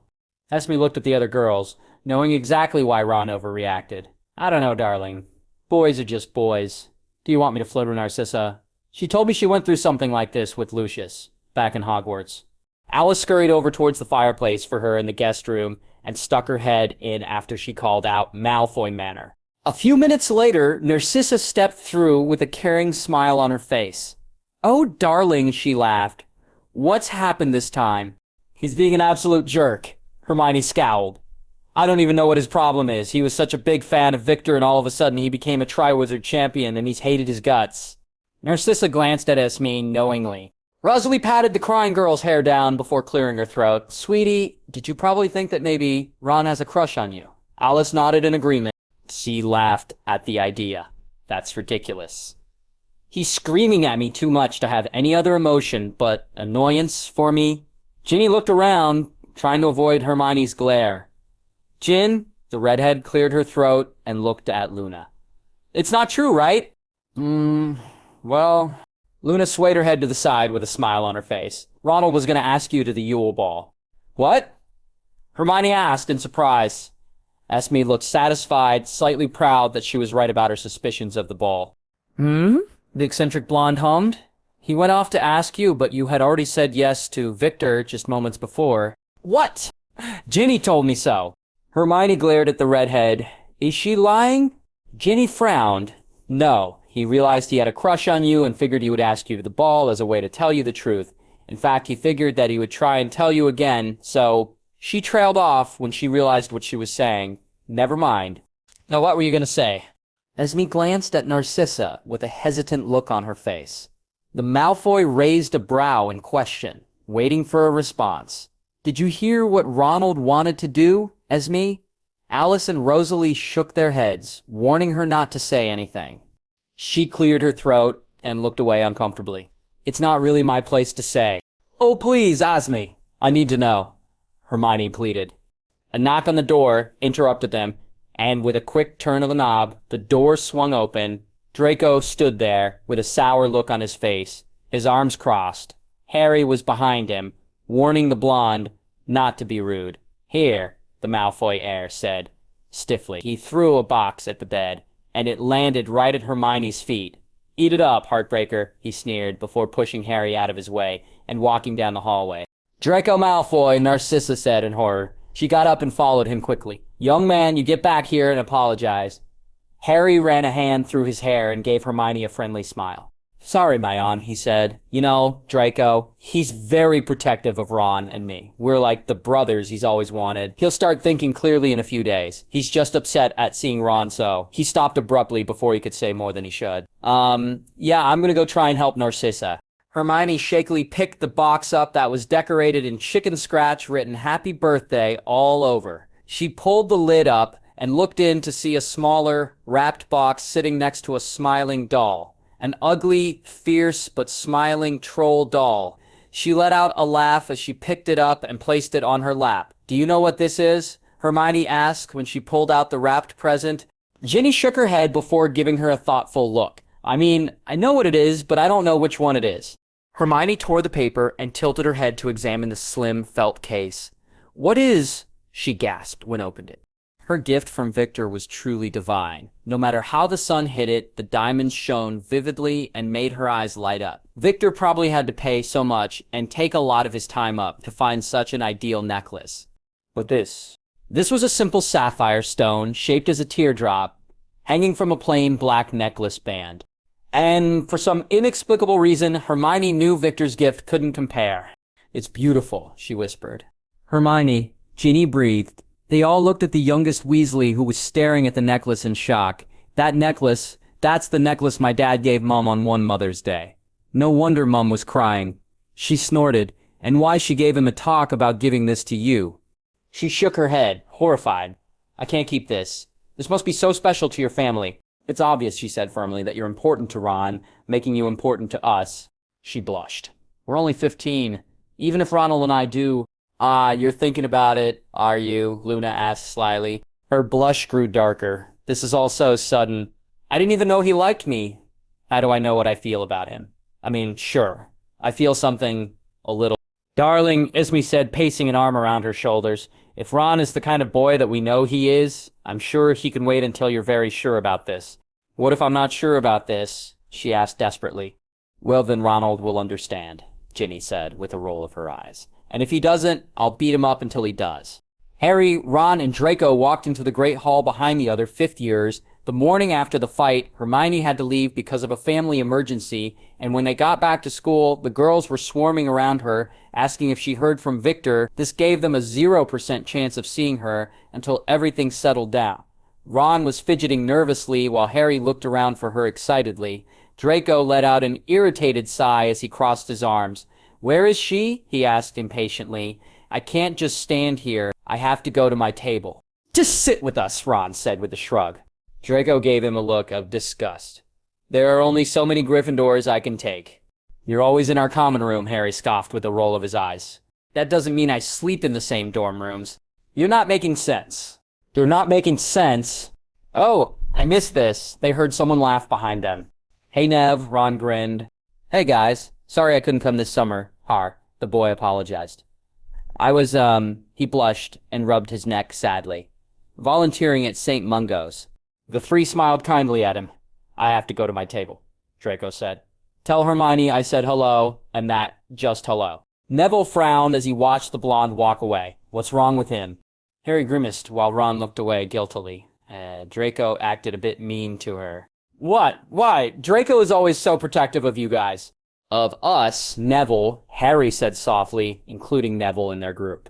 The boy blushed and gave him a hesitant smile, and that's just the thing. He's known Ron, you and me, longer, so he couldn't help it when... Ron's shoulders slumped. Hermione and I got into a fight again. Kron sent her an early birthday gift. The same day I was planning to give her my gift. Oh, geez, Nev said slowly. You just have horrible luck, don't you? Shut up, the redhead scowled. He rubbed his face tiredly. I didn't even give her the gift. I don't even remember where I threw it. It's probably lost in your garbage now. Harry, he groaned. I really wish I just gave it to her. That necklace meant so much to Mom, and I managed to lose it. Harry began coughing as he looked away nervously. Neville's eyebrow rose as he stared at his friend. Are you okay? Harry waved his hand and sat down. Let's just sit. The sorting must be starting soon. Ron glared at him as he plopped down on the bench. Look at this Burke. He's supposed to be my best friend, and he completely ignores me when I pour my heart out. Hermione... They heard the girls gasp. That's such a pretty necklace. Are you kidding, Ron muttered. There are people who haven't seen Chrome's gift yet. She shouldn't be wearing that. Someone might try to steal it. Where did you get it from? Lavender Brown asked slyly. Was it Victor? It's your birthstone too, isn't it? Ron looked over and saw Hermione blush. No, actually, it came from someone much more special than Victor. Ron frowned and leaned forward to look at the necklace. Hermione was holding the gem between her thumb and forefinger. Mine eye, he said softly. The girl looked up at him with a shy smile. Hi, Ronald. You're wearing the necklace. She nodded with a blush. I hope you don't mind. His eyes widened. No, of course I don't mind. I thought that Victor's necklace was... She smiled and shook her head. I love the troll, Ronald. Yeah, he stole my idea, Harry joked. Ron sent a glare his way, and he held his hands up in surrender. He turned back to Hermione, and he quickly softened. Her blush darkened even further. Wait, Lavender said, holding her hand up. The necklace is from Ronnie. Ronnie? Harry asked with a snort. Yes, it is, Hermione said with a beaming smile. And I'm sure it'll be my favorite this year. Lavender frowned and shook her head. But, I mean... Shut your gob and move over, Brown, Draco drawled. Blaise was standing behind him with his arms crossed. All right, Ron said. Draco said hi. A little too late, don't you think? Are you gonna move or what, Brown? He snapped. Now, Draco, be civil, Blaise said nonchalantly. Don't worry, Lavender. Although Draco is pushing you away from this pretty little group, I'm sure you can still stare at Ronnie from wherever you're sitting. The girl turned red and looked around in horror. No, I never... Hermione frowned as the girl glared at her. Never mind, she muttered before shifting away slowly. Parvati patted her back. Draco gave her a smirk before sitting down next to Harry. Blaise pushed his robe out as he sat down gracefully and gave Ginny a friendly smile. The Weasley blushed and looked down at her hands. Why are you sitting here? Ron asked in irritation. He knew that Lavender was pining after him, but he didn't want everyone to know. Shouldn't you be sitting with the other snakes? I thought you didn't want to sit with us anyway. He shrugged and looked away. Dumbledore wouldn't mind. Besides, Blaise and I couldn't help but overhear eavesdropping. Harry coughed. Draco glared. We couldn't help but overhear this merry little gathering. We figured to hell with it. What if no one wants you here? Lavender asked bitterly. Hermione rolled her eyes, already thoroughly annoyed. Grow up, Lavender. She sneered and looked away. I don't even know why Ron would like you. You're ugly and all you ever do is study. Don't you have a life? Hermione flinched, looking as if she'd been slapped. Draco snorted at the murderous look on Ron's face. Well, we know one thing for sure, and it's why Ron doesn't like you, Brown, he ridiculed. Parvati pulled Lavender away and began scolding her for her behavior. Really, don't listen to her, Mayan, Ron pleaded. She shrugged and looked down at her lap. I guess. The redhead bit back a growl. If he could have killed Lavender without getting in trouble, he would have. Slowly. I said slowly. Harry gasped and dropped the ladle into the potion. Luckily, the hook-like handle hung onto the edge of the cauldron. The raven-haired boy glared at the blonde next to him. You know, when we decided to be partners, I was hoping you wouldn't be breathing down my neck, he snapped. I have to breathe down your neck or else you'll get it wrong, Draco stated, pushing his shoulder roughly and taking over. Now why don't you just sit down and look pretty? I was doing it just fine, Draco, he exclaimed angrily. Most of the class was glancing their way while Severus was trying not to kick them out of his classroom. "You were stirring it too fast, Harry," he gritted. "I've done this potion 7 times already, Draco. You've done it 4 times. I think I would know if I was stirring too fast or not." "You'd like to think that, wouldn't you?" "That's enough," Severus shouted. He waved a wand, and the supplies on their desk vanished. The cauldron lay empty, and the 2 boys stared at their potions master with wide eyes. "You juvenile. Obnoxious." "What'd you do that for, Professor?" Harry asked innocently. Draco nodded in agreement as he twiddled his thumbs. "We were almost done with it. You could have had it in a few more minutes." Everyone tried not to laugh as the usual alabaster skin of their professor slowly began to turn into a violent purple. "Out! Get out of my classroom now!" "Wait," Draco said, holding his hand up. "Just give us another chance and we can—" "Get out!" Draco and Harry laughed loudly once they were out of the dungeons. "Slowly," I said. "Slowly," Harry imitated, making Draco only laugh harder. They snickered and tried not to fall over.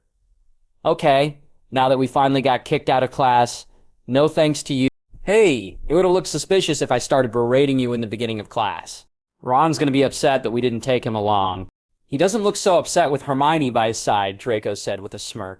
Halloween was coming up in a week, and Hermione and Ron were closer than ever. Ron was trying his best not to follow her around like a lovesick puppy while Hermione hid starry-eyed expressions whenever he was near. Lavender, who was still trying to catch Ron's attention, was privately insulting Hermione to Parvati and Padma. The twins, who never had a problem with Hermione, were trying to discourage Lavender's advances. "Everyone knew it was going to happen," Padma had once said with a roll of her eyes. Unfortunately, it only fueled the girls' determination even further. Ron and Hermione were now trying to avoid her every chance they got. "Well, anyway," Harry continued, "what do we do now?" "We can go out to the grounds. McGonagall will see us. She always catches us when we don't attend class. Technically, we got kicked out, which will just get Minnie angrier." "Does Sirius have a class?" Draco asked. Harry's eyes lit up excitedly. "No, he doesn't." "Wonderful. We can go visit him and he won't tell on us. He loves us too much." Debatable, Draco argued as they walked towards Sirius's room. "Why's that?" "He nearly suspended us from Quidditch last month." Harry grimaced. The two were now the best seekers in the school, and Sirius had not taken lightly to the latest prank they did with Ron. For that matter, neither was Hermione. "That was our fault." "How was that our fault?" Harry gave him a disbelieving look. "We dyed his hair pink and put a potion in his drink, so that Padfoot's fur would be multicolored. It wasn't that bad. We made sure that there was an irreversible charm on his hair till we, the casters, decided to undo it, and Padfoot still has rainbow spots on his body. We reversed it, didn't we?" Draco complained as they stopped in front of a portrait of a strong, confident-looking stag. "Padfoot isn't in proper shape. Merlin's sake, he has a patch of rainbow right on his pass." "Sweeties," Draco said quickly before Harry could finish his sentence. Harry rolled his eyes as they walked into the room, but decided to change the topic when his godfather looked at them curiously. "Seriously, Uncle Siri, you're gonna get killed one day. Or robbed, at least." "Why do you think that, Bambi?"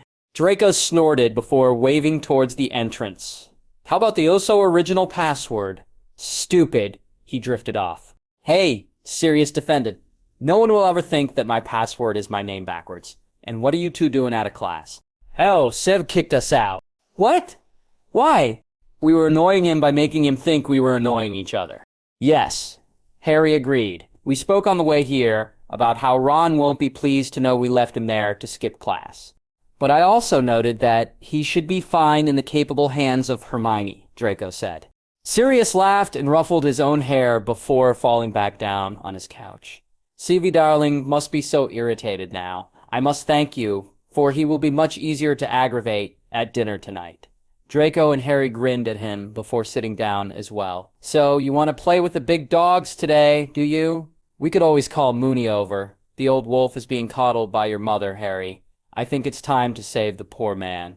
"Or we could just prank him," the blonde answered nonchalantly. Harry and Sirius stared at him for a second before turning back. "Yeah, sure," Harry agreed.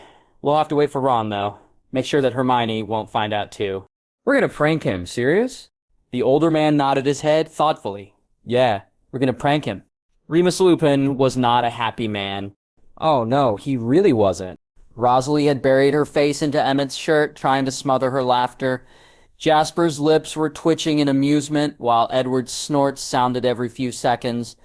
Alice was bouncing in her husband's lap, trying to reach out and pet Remus, but he'd pull back and snarl before she could. The worst out of them was Emmett. He was cracking joke after joke, and his booming laughter was echoing loudly.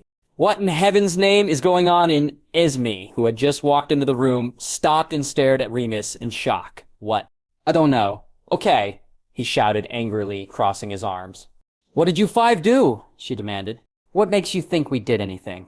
Rosalie scowled. It isn't like we're the ones with magic. He just came down here like that. Emmett began cackling. Hey, Remus, you want to go play fetch outside? I can go find a bone somewhere, and... Remus growled as he crouched low, ready to attack the large vampire. Oh, look at his tail. Remus blushed and quickly straightened, grabbing his tail and tried grasping it tightly in his paw-like hands. The wolf-like ears on top of his head fell flat. Aw, Edward cooed. I'm sorry, Remus. Did we scare you? Oh, shut up! The man snapped. He rubbed his face with his paws before looking down at his feet angrily. Instead of seeing smooth flesh, he saw furry paws as well. How could this...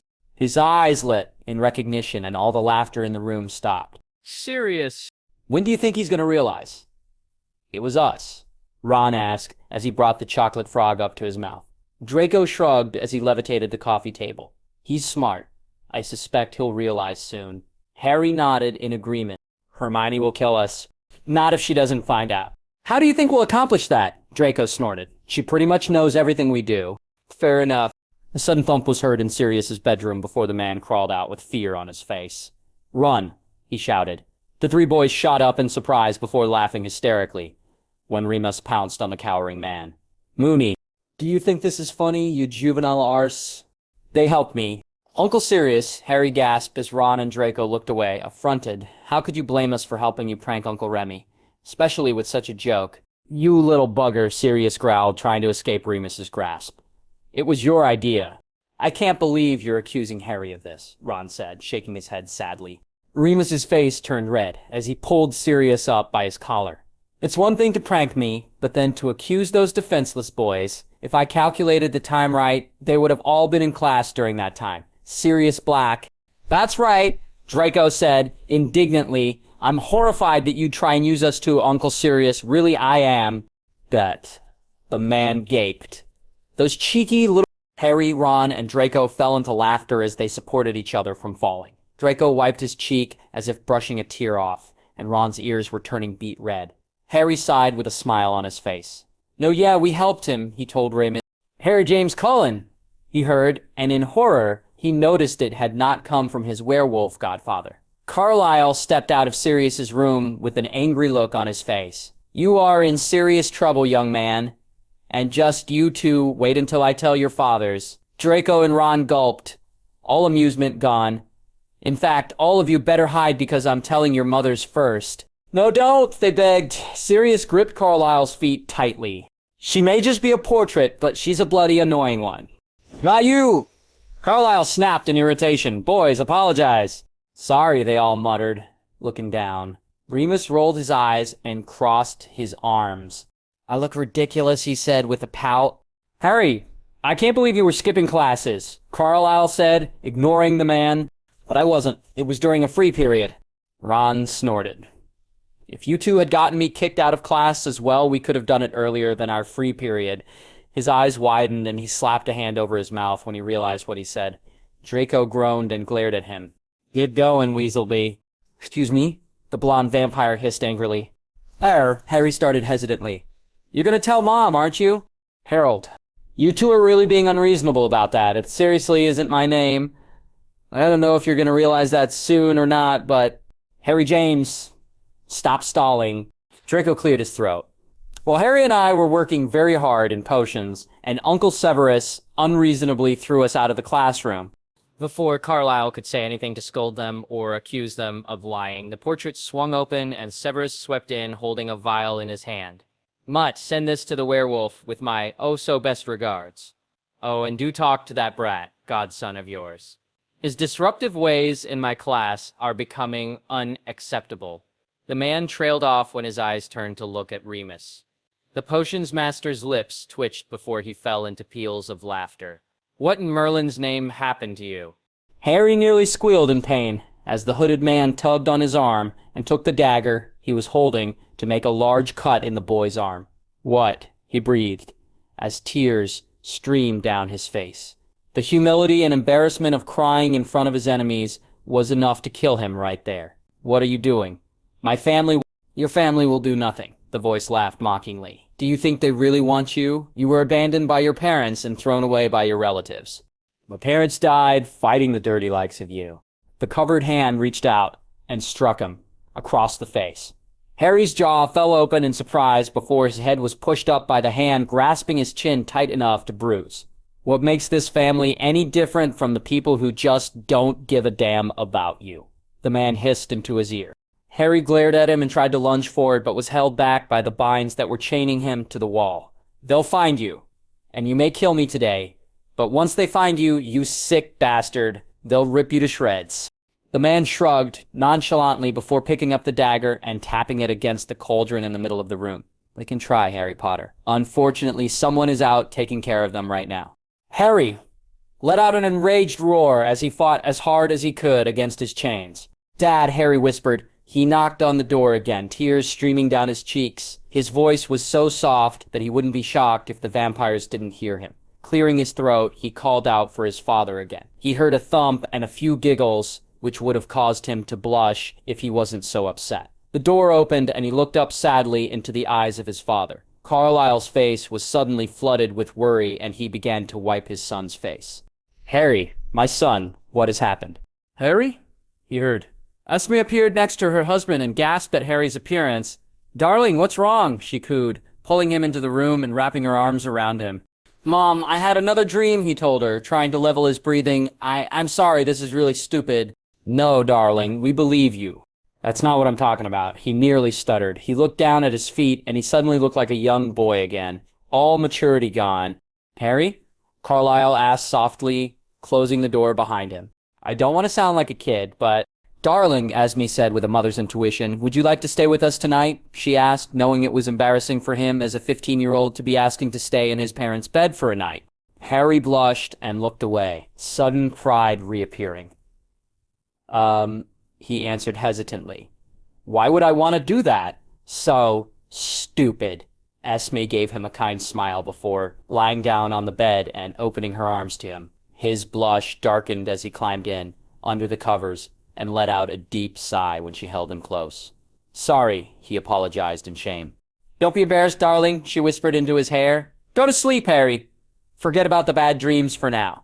Harry's fear to fall asleep was very strong, but her soothing voice and quiet hums were pushing him back to relaxation and calmness. After a few minutes, he was asleep once more. Carlisle let out a heavy breath as he sat next to them. "We should call Albus," Esme. Her face grew heartbroken as she stroked Harry's hair. Why must this always happen to him, and on Christmas too? "It'll be all right, dear. We'll see through this, just like we have with all the other obstacles we've overcome so far." Rosalie held Harry tightly as Albus paced back and forth. Sirius and Remus were giving the boy supportive smiles while Emmett was cracking his knuckles and Jasper was trying to calm himself. Alice and Edward were whispering to each other quietly, while Esme and Carlisle were glancing around to make sure everyone was all right.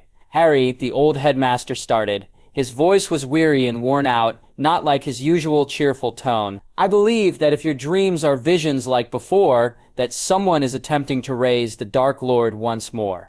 "You can't be serious," Emmett growled.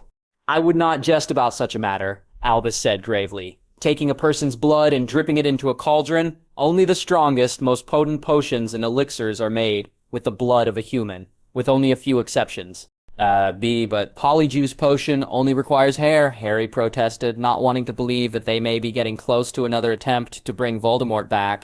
"Yes, hair, Harry," he answered with a nod, "but blood? No, my child, blood is so much more important, symbolically and physically. You can live without hair, but without your blood." His face fell into the palms of his hands as he shook his head angrily. "Why can't he just stay gone?" he nearly shouted, panicked and frightened. Carlisle got up and kneeled in front of him. He placed a hand on his and looked at his son's eyes. "Harry," he said softly. Harry looked up with sadness and anguish in his eyes. "We're going to stop this before anything happens to you. Do you understand?" We're not going to let this happen." He nodded stiffly and held onto his father's hand tightly. "You have all of us," Emmett said with a cheery grin. "You think that some stupid group of Death Eaters can get through 7 vampires and a bunch of powerful wizards?" "Correction," they heard. All looked up at the door to see the Denali Coven walk in with determination on their faces. Tanya smirked at Harry and opened her arms to hug him when he ran up to her. "You have us as well." "I took the liberty of calling them," Albus stated. "So now we have 12 vampires, a group of powerful wizards, and a werewolf on our side." "It sounds like something from a comic book," Edward joked, trying to lighten the mood for Harry. The boy gave a small smile at his brother as Tanya stroked his hair. "We're gonna fight this," Kate promised, "even if we have to bring the Volturi into this." "That doesn't sound like a very good idea," Jasper said wearily. "Isn't there strong hatred between vampires and wizards?" "In truth," Albus started, "we may just be able to get him on our side." "How?" Rosalie cut in. "The only vampires aware of the wizarding world are those who side with Voldemort. However, if he returns, they will risk exposing themselves to muggles in the process of killing others." "You want to bring up that argument with the Volturi?" she said in disbelief. "What if it doesn't work? They'll kill us all for housing a human." "No, it won't matter with Harry," Carlisle answered. "He's in the magical world. He was already made aware." "Won't that still pose a problem?" Edward asked. "Well, we are working on the potion for bloodlust control," Albus said, although they could all hear the hesitation in his voice. "Surely the Volturi speak for civility and coexistence like you said." "How are we supposed to convince the Volturi to take a potion that will stop their lust for human blood?" Rosalie scoffed. Alice held her finger up with a grin on her face. "It may just work." "What? How?" They all looked at Albus, who blushed at his exclamation. "I'm sorry, but everyone could see that I wasn't very sure of what I was saying." Alice continued, holding Jasper's hand tightly. Arala's always the open-minded one of the group. He's going to find the potion very interesting, which means Severus will have to work 10 times harder to finish it. Besides all of that... "What?" Carlisle asked when he saw Edward stiffen. "Because of such strong, rare power, he's going to take a large interest in Harry," he answered angrily. Esme looked at her husband, slightly frightened. "What does that mean?" "He'll want Harry turned and placed within the Volturi guards." "Let's do it," Harry said, cutting in before any of them could answer. Carlisle gave him a horrified look. "Harry, I refuse to let—" "We can deal with that later, Dad," he answered angrily. "It's not like I'll be turned tomorrow, but we need everyone on our side, if those are—" "Harry!" Esme gasped. "Try to resurrect a homicidal maniac." Carlisle sighed and looked away in shame. "Maybe we should try it." "You can't honestly expect us to go along with this," Edward shouted in outrage. "What choice do we have, son?" Edward was silenced. He looked at his little brother sadly. "We aren't forcing you to do this, Harry. Remember, Alice's visions aren't set in stone," Jasper said kindly. Harry shook his head. "I'm not going to let Voldemort back into the wizarding world. I'm going to make sure he's gone. Forever." Harry shook in a step as they entered the dark, ominous-looking place. "I changed my mind," he whispered. "Let's leave." Now, Pet." Harry flinched at Jane's voice. "Let's be a brave boy and follow me to Aro. He will be very unhappy if you just leave without saying hello. He may do something rash for such horrible manners." Edward growled at her as he stepped in front of his brother. "You aren't here to talk to us. You're here to lead us to your leaders. Shut up and keep moving." Jane glared at him before whipping around with a grunt and walking forward, purposefully faster, so that the little human wouldn't be able to catch up. Rosalie rolled her eyes and nodded to her husband. Emmett gave her a look of understanding before going over to Harry and hoisting him up on his back. "Hey!" Harry protested. "Let me down!" Despite his obvious embarrassment, the smaller boy wrapped his arms around Emmett's broad shoulders and held on tightly. "If you let me go and they eat me, you're going to be in so much trouble with Mom and Dad." Even Jane snorted at that. "I'm not joking, Emmett," he continued flatly. "Okay, obviously I'm not going to let him eat you," the vampire said in irritation. "Emmett, stop being mean to your brother," Esme hissed as her grip tightened on Carlisle's arm. "Esme, behave." "If you're done quarreling," Jane interrupted with her arms crossed, "we're here." She walked ahead and bowed. Harry frowned as they entered the room and saw Arrow, Caius, and Marcus nodding at her. "Well, aren't they just the handsomest men you ever saw?" Harry whispered, knowing that they heard them anyway. He watched the glint in Arrow's eyes shimmer as he came closer. "Carlisle, my old friend, it is wonderful that you've finally decided to visit again, and with a new addition, I see." Tell me his power is to look like a human, Caius said, with distaste. No, he's a human, Alice said, not frightened by what their reaction may be. And he's a wizard, too. Alice, Edward hissed. The plan was to ease into that. You're trying to get me killed, Harry accused. Mom, Dad, she's trying to get me killed. Mother and father? Arrow asked, curious and slightly amused. Harry squirmed off Emmett's back and made a move to walk towards Arrow. Rosalie jumped to stop him, but the three Volturi leaders raised a hand to stop her. We won't hurt him. Vampire's honor. Yeah, because I believe that the blonde scoffed. It's okay, Rosie, Alice told her. They really won't. Marcus smirked as Caius glared at the stubborn vampire. Restrain your daughter, Carlisle. I have no patience for wizards. After all, I may be tempted to... Okay, yeah, we get it, Harry said, with a roll of his eyes. If Rosalie doesn't shut up, you'll do your crazy vampire quick stuff. Grab me and pretend you're gonna hurt me. Can I get my word in now? Caius's eyes widened, and he took a step forward in anger. Edward crouched, ready to attack when Arrow pulled Caius back. Now, brother, do calm yourself. This one seems very interesting. Harry took a deep breath and gave them the bravest face he could muster. I need your help to save the wizarding world. Now I know there's a huge animosity between... Huge? You underestimate the hatred between us. Marcus exclaimed, Okay, I understand there is a tremendously large animosity between us that will not be resolved very easily. But this isn't just some kind of do my work now deal. More like, you scratch my back, I'll scratch yours. Arrow tilted his head and stopped his brothers before they could make a move to hurt the boy. What exactly is it you want from us? Do you remember the Dark Lord Voldemort? Arrow's nose scrunched up and he waved his hand, turning to sit down on a throne-like chair. If it is a problem with that ridiculous fool who thinks he can trick us into falling into his ranks, then you might as well leave. We want nothing to do with that mongrel. Not even if it's to destroy him. Harry asked, desperation seeping through. Caius looked at him and glanced at Arrow. Let him speak, brother. Vengeance was something we always wanted in terms of the Dark Lord. Speak, Cullen, Marcus demanded, eager now for information. Well, Harry glanced back at Carlisle, who nodded encouragingly at him. I know that your coven is the ruler of vampires or something. Close enough, Jane snorted from her position in the corner of the room. He rolled his eyes and ignored her. And I also know you have rules that must be obeyed, such as keeping this whole vampire world a secret from humans or muggles. Muggles? Non-magical people. It's just our name for normal humans. Although it is wonderful that you've done your research, Arrow voiced. What does it have to do with you-know-poo? Well, did you just call him? Harry stared at the vampire, bewildered, as the two other Volturi leaders turned to glare at Arrow. Yeah, anyway, there have been some vampires who have joined Voldemort's cause and are working with the Death Eaters to bring him back. If they bring him back, then you all risk being exposed. You sure of this? Very sure, Carlisle cut in. We have spoken to Albus Dumbledore, who has much experience fighting against Voldemort. The Dark Lord feeds on the fear of others and likes to make a show of his raids and attacks. There's no way he wouldn't use vampires to massacre the human world. Well, this isn't very nice, Arrow frowned. We may feed from humans, but that doesn't mean we are trying to exterminate the world of them, and I'd rather not be left alone with just the wizarding world.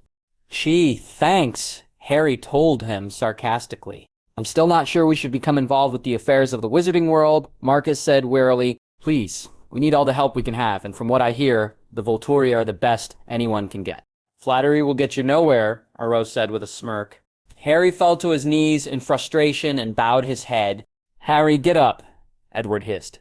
Listen, Harry started, I know there is bad blood between us, but our world does need your help. And what happens after we help you? They round us up and kill us again? Caius growled. No, Harry started angrily. A powerful potions master is making a potion that stops bloodlust for humans. And why would we take that? Jane said in outrage, to drink animal blood? Revolting. Harry gave them a sheepish smile. You'll have pretty eyes? Ariel couldn't help but laugh. This is obviously important to you. Why? Because I'm the boy who lived and he comes back, he's gonna kill my family, my friends, everyone who isn't a pure blood, and then me. Pure blood, Marcus scoffed. They think so highly of themselves just because they have pure-blooded magic? Yes, and they're willing to kill any non-pure blood in their way, which includes half-breeds. He'll turn the vampires he recruits against you, I know it. Laura stood still, all laughter gone. How about this for a deal? He started seriously. What if they ate him, Draco said anxiously. What if they sucked his body dry, not one drop of blood left, and now he's lying on the ground dead? Would you calm down? Ron said in irritation. Ron, how could you be so... Draco jumped out of his seat and began pacing around the living room. Our best friend is dead, and you're just sitting there playing chess. He isn't dead, Hermione answered flatly as she moved into a more comfortable position. Now that Draco was off the couch, you're overreacting. Why don't you do something relaxing? Take a nap. Blah, blah, blah. Ron snickered as he leaned over and kissed her cheek. He waited for Neville to move before pondering what to do next. Draco's jaw dropped as he stared at them in shock. Harry may have been killed by these Volturi people, and all of you are pretending like he's in the lavatory. What kind of sick friends are you? Who would have guessed that it would be Draco who would be the first to start flipping out on us? Ginny said thoughtfully. In all honesty, I thought Neville would crack first. Neville glanced up at her with a snort. Funny enough, I thought that too. Draco glared at them before shaking his head and crossing his arms. He turned away from them and growled, I'm so sorry, Harry, that our friends are horrible, inconsiderate people who don't worry about your well-being. I'm sorry that I'm the only one worrying that your family has been torn to shreds while the Volturi feast on you. It's okay, Draco, Harry shrugged as he walked into the room. Draco's eyes widened and he stumbled back in shock. A bright smile stretched across his face and he lunged forward, embracing his friend tightly. Harry, you're alive. See? I told them you'd be okay, but they didn't believe me. Oh! Ron shouted as he picked up a pillow and threw it at the boy. Draco's head jerked into Harry's and the two fell into the wall laughing. Look what you did, Ron, Draco scowled in faux annoyance. He's safe from the vampires, but you've given him a concussion. Of course I did, with that thick head of yours, the redhead muttered. Eugenie fell back laughing as Hermione jumped onto Ron's lap when she saw Draco moving forward angrily. Now, Dre, Neville laughed. He was just joking. Harry smirked as he pulled the blonde away. Hermione gave an annoyed humph as she watched them move to the other couch. And don't think about attacking my boyfriend again, Draco Malfoy, she warned him. I'm already beating Lavender Brown away with a stick, and I don't need to protect him from you too. I don't need you to protect me, Mia, Ron groaned. The others looked at each other before giving the couple a look and letting out a loud, Mia, where'd you get the A from, Draco asked. Yeah, did you just put it in randomly? Harry said. Neville nodded in agreement. If you chose a letter randomly, it could have been Mia, or Mike, or Mix, or Min, or Min. I get it, Neville, Ron sneered with a glare. Ooh, attitude, Ginny chuckled. Leave him alone, Hermione demanded. Hey, Draco said, holding his hands up and pointing to Ron. He doesn't need you to protect him, Mia. They fell into laughter once more as Hermione hid her blush by burrowing her face in the crook of Ron's neck. All right. Knock it off already, the redhead exclaimed. An awkward silence fell upon them before Ron cleared his throat. Well, what happened? Harry looked up and smirked. They gave me ice cream. This is not something to joke about, Hermione reprimanded with a roll of her eyes. Harry sighed in response and stood to face all of them. Arrow? Oh, Harry, you're alive. The wispy voice of Luna interrupted him and he turned to smile at her. She closed the portrait hole behind her before gliding gracefully towards Ginny. Professor Snape was looking quite worried in our class. Was he really? Draco asked in amusement. The blonde Ravenclaw nodded with a giggle.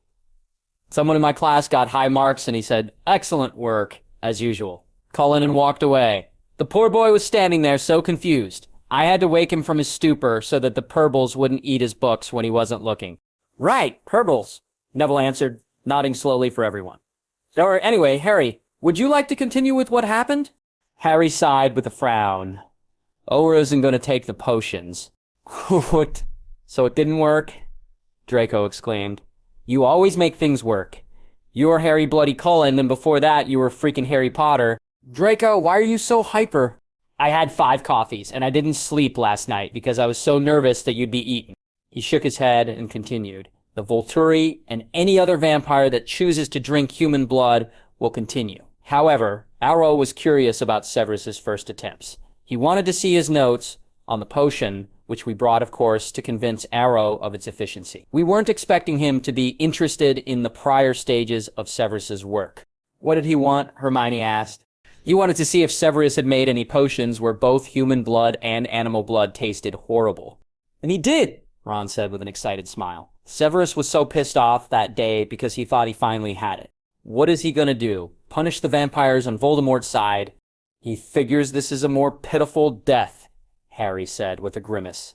They'll probably starve themselves to the brink of insanity. It still smells as tempting and delicious as it was before. It's just the taste is stinging and gross, I guess. When that happens, the Volturi will take mercy on them. How kind, Ginny said sarcastically. If it doesn't work, what says that will be enough to stop them? Well, they're only giving them a few weeks of this punishment. After that, they're going to send out their best trackers to bring them back and kill them slowly and painfully. Well, vampires really don't like us wizards, do they? Not when we're threatening their lives. Harry grinned smugly. They took quite a liking to me. I think I even saw Jane blushing. Vampires can't blush, silly Harry, Luna told him with a twinkle in her eyes. So get over yourself. Oh, he shouted as the others laughed at his expense. So what are you going to do? Draco asked when the laughter died down. Harry shrugged and rested his head on the palm of his hand. We're going to have to comply with his rules if we want him backing us up. Do we really need the Volturi to help us? The raven-haired boy turned his head to give his friend a look. Draco raised his hands in surrender. Sorry. It's necessary, Neville nodded. It's definitely important if we want to win. There are highly trained Aurors, Ginny voiced. That had to wait for a baby to take the Dark Lord out, Harry said with a dark grin. Okay, fine. We need them. Especially since the whole vampire problem is something they can take care of. But if they try to bite me, I'll throw fireballs at them. Deal. Now tell me, how was the opening feast last night and the first day of classes today? Delicious and boring, respectively, Ron told him. Too bad you missed it, mate. I can't believe you got to stay in Italy for the whole week. And Esme allowed it? Blasphemy. Oh, and Severus was glaring daggers at the new defense teacher. Ronald, Hermione said in irritation. It wasn't like he was in Italy for leisure. Be a little sensitive. It was just a joke, Lionel, the boy whined.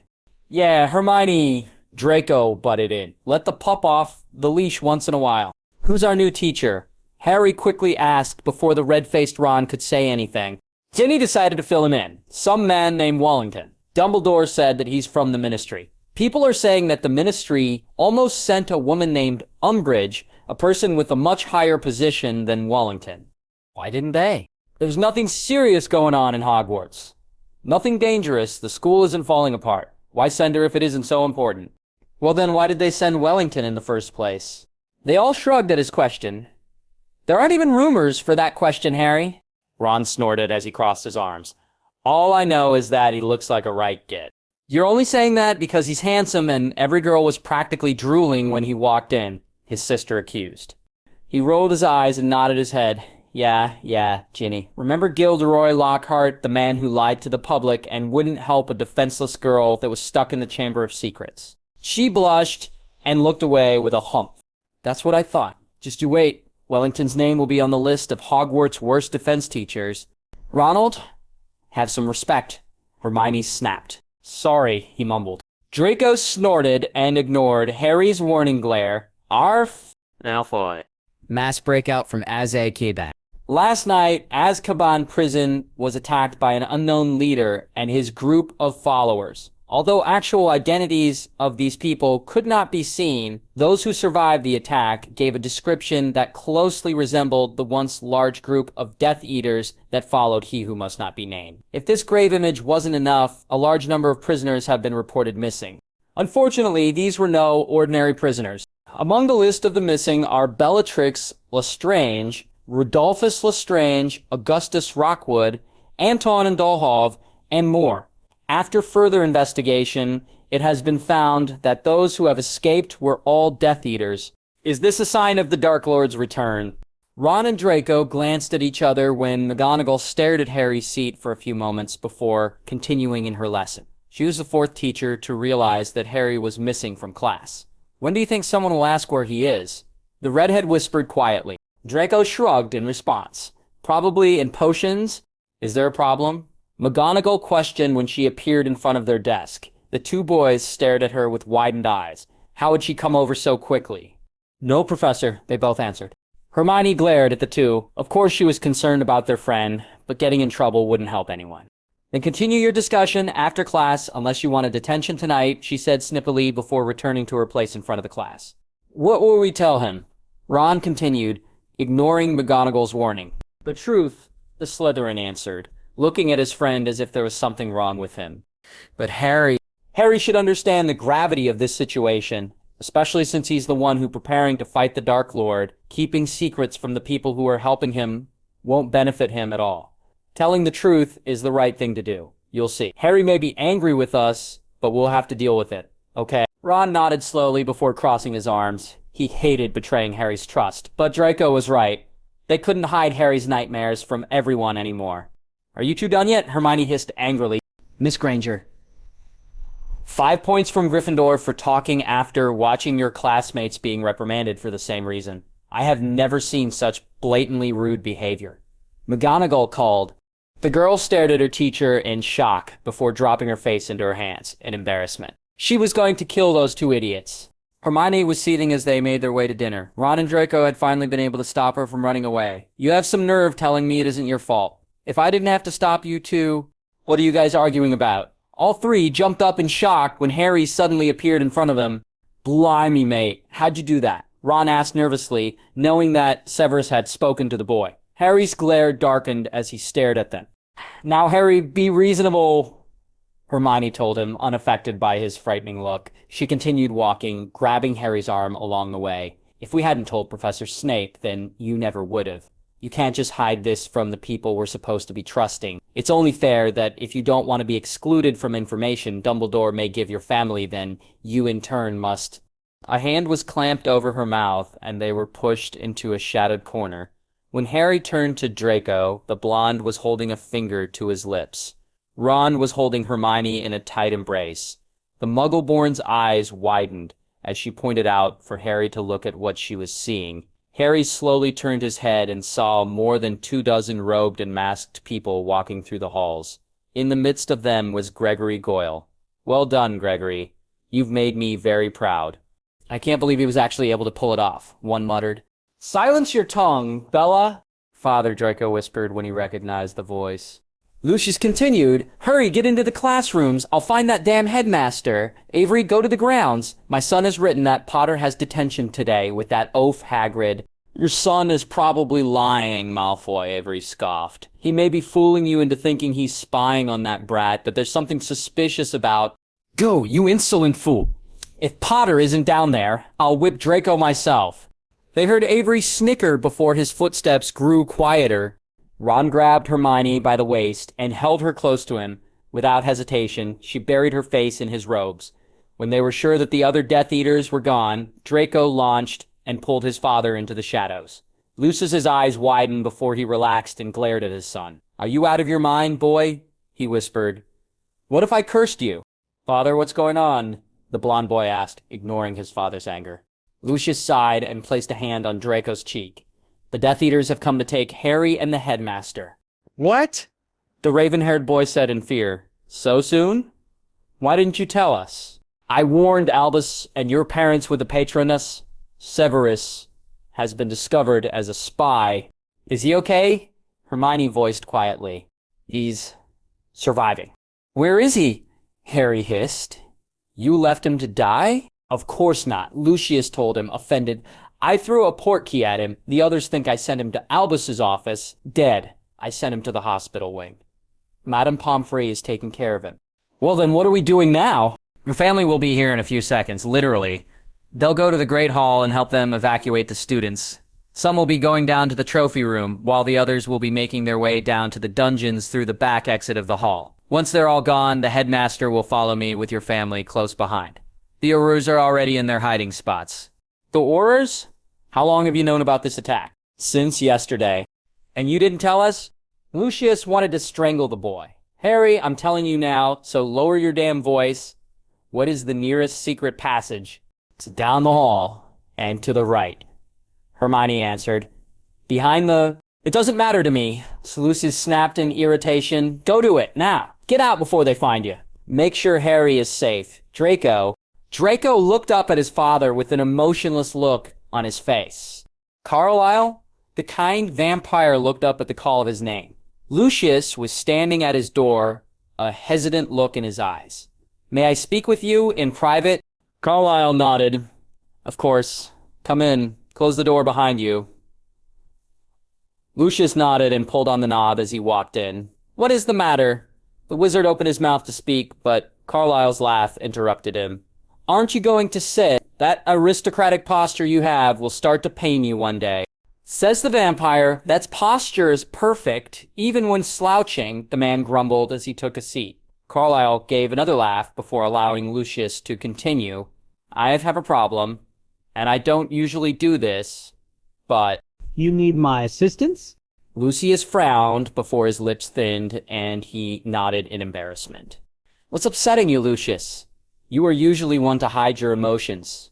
He let out a shaky breath before looking Carlisle straight in the eyes. "I'm scared for Draco." "What's wrong with Draco?" Nothing at all. But some Death Eaters are trying to find a way to raise the Dark Lord. They're already talking about our children being initiated once he's back. If Draco ever fell into my position, I cannot even begin to fathom the heartache I will feel to know that Draco might be dragged into the same fate I have been pushed into." Carlisle stared at the man in confusion. "What are you asking of me, Lucius?" "I know that it is a lot to ask of you, but he loves your family so, and I know not to doubt your coven's strength." The vampire nodded, urging him to continue. "If Draco's life is in jeopardy, if he becomes involved with anything concerning the Death Eaters, I need your promise that you will protect him. If they end my life, I want to die knowing that my son is safe. Please, Carlisle, I will do anything for your family if you will take him under your wing when he needs protection. I don't want anything from you, Lucius." Lucius looked near devastation. "Carlisle, I will do anything. Please, just think. Protecting Draco would be an honor." Carlisle smiled when Lucius turned to see Esme standing behind him. "How did you—" The woman smiled and placed a reassuring hand on Lucius's shoulder. "We love Draco like our own. Asking us to protect him was simply unnecessary. It would insult me if I didn't do anything in return." Esme bit her lip before walking out of the room and re-entering a few seconds later. "Can you taste these cookies? Harry likes them, but he's biased. After all, he is my son." "You surely jest, woman." "Keep yourself safe, son," Lucius nearly begged. "Emmett and Jasper will find you soon enough. Hagrid is waiting for you with a portkey." "How did you have this all planned?" Harry asked in confusion. "Oh, it was much more complicated than this before. We're just lucky that you never seem to go along with the plan, Potter." Lucius hugged them all before walking back into the light of the hallway and disappearing into one of the classrooms. "This is it, huh?" Harry asked them shakily. Hermione nodded while Ron gave him a brave look. "We should go to Hogsmeade after this, play some chess, and relax, you know? We could fly around on our brooms for a while," Draco piped in.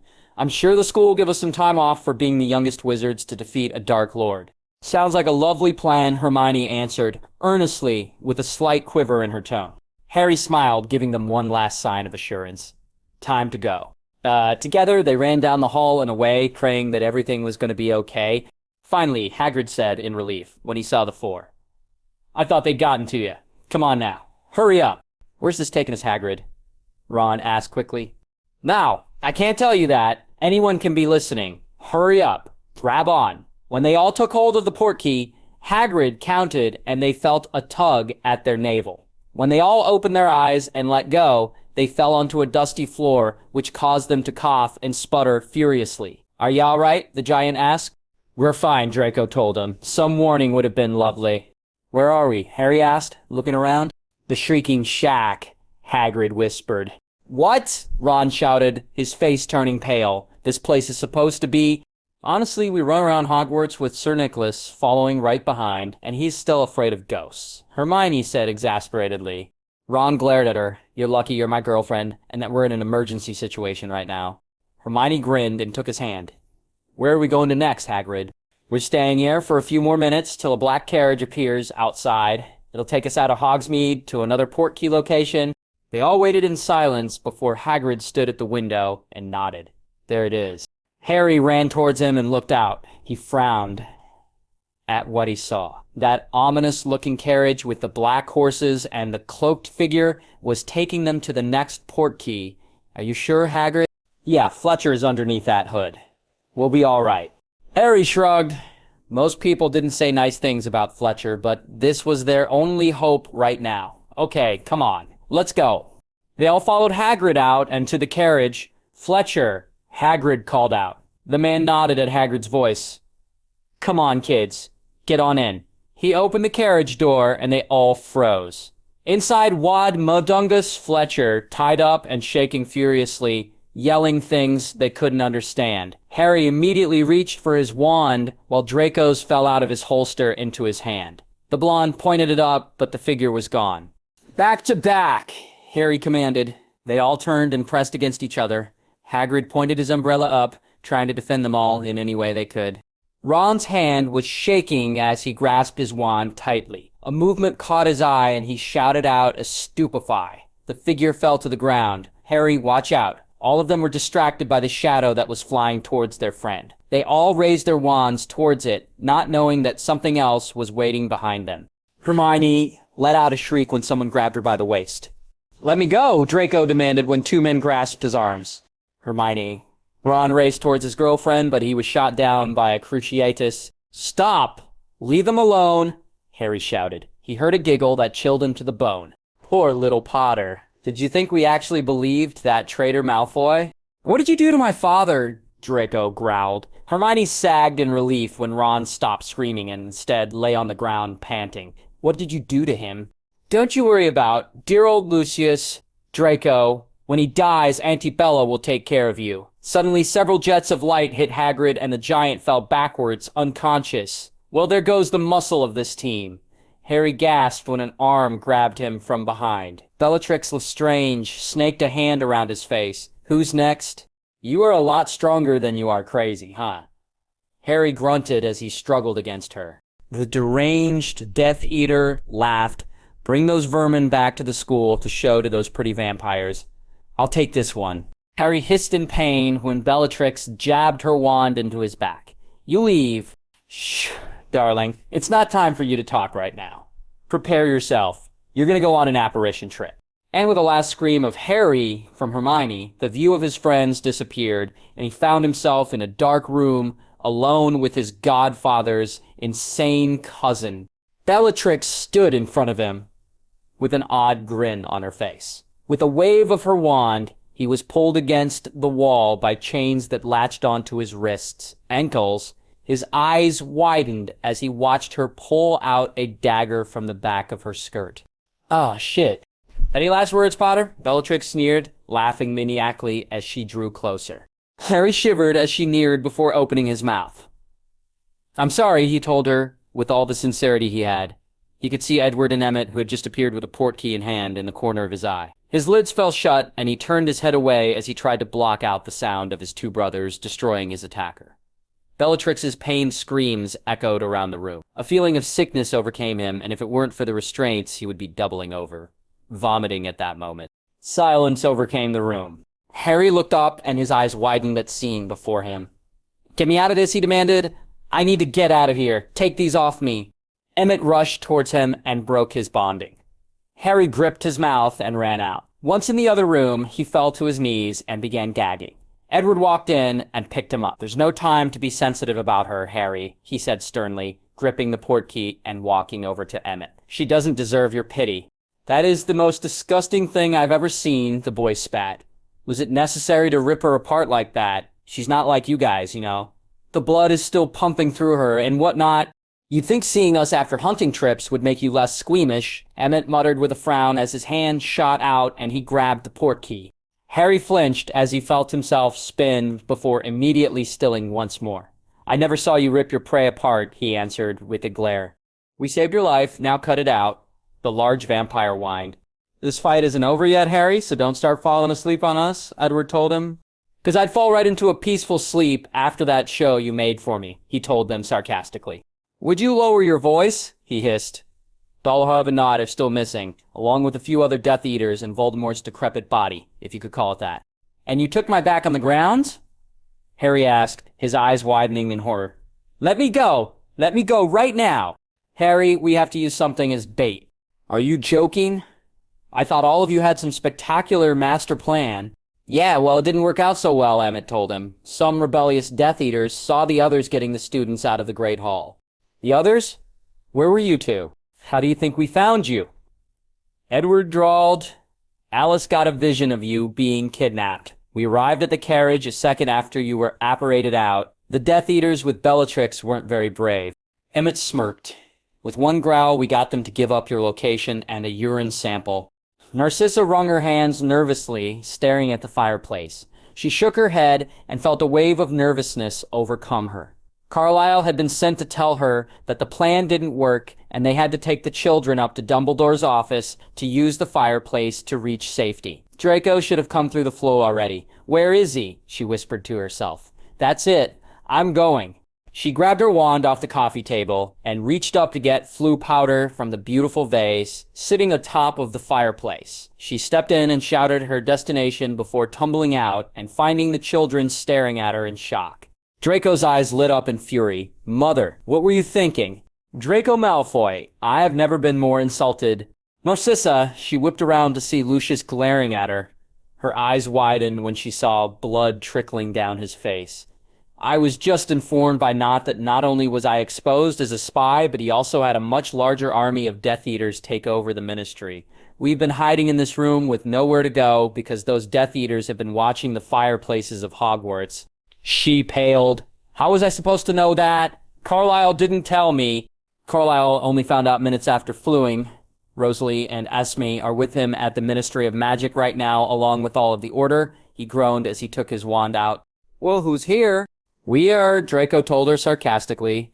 And so are Alice, Jasper, Emmett, and Edward. And hopefully Harry, Ron whispered. Hermione smacked his chest. Don't talk like that. Of course they got it. Wands at the ready, Lucius whispered when he heard banging on the door.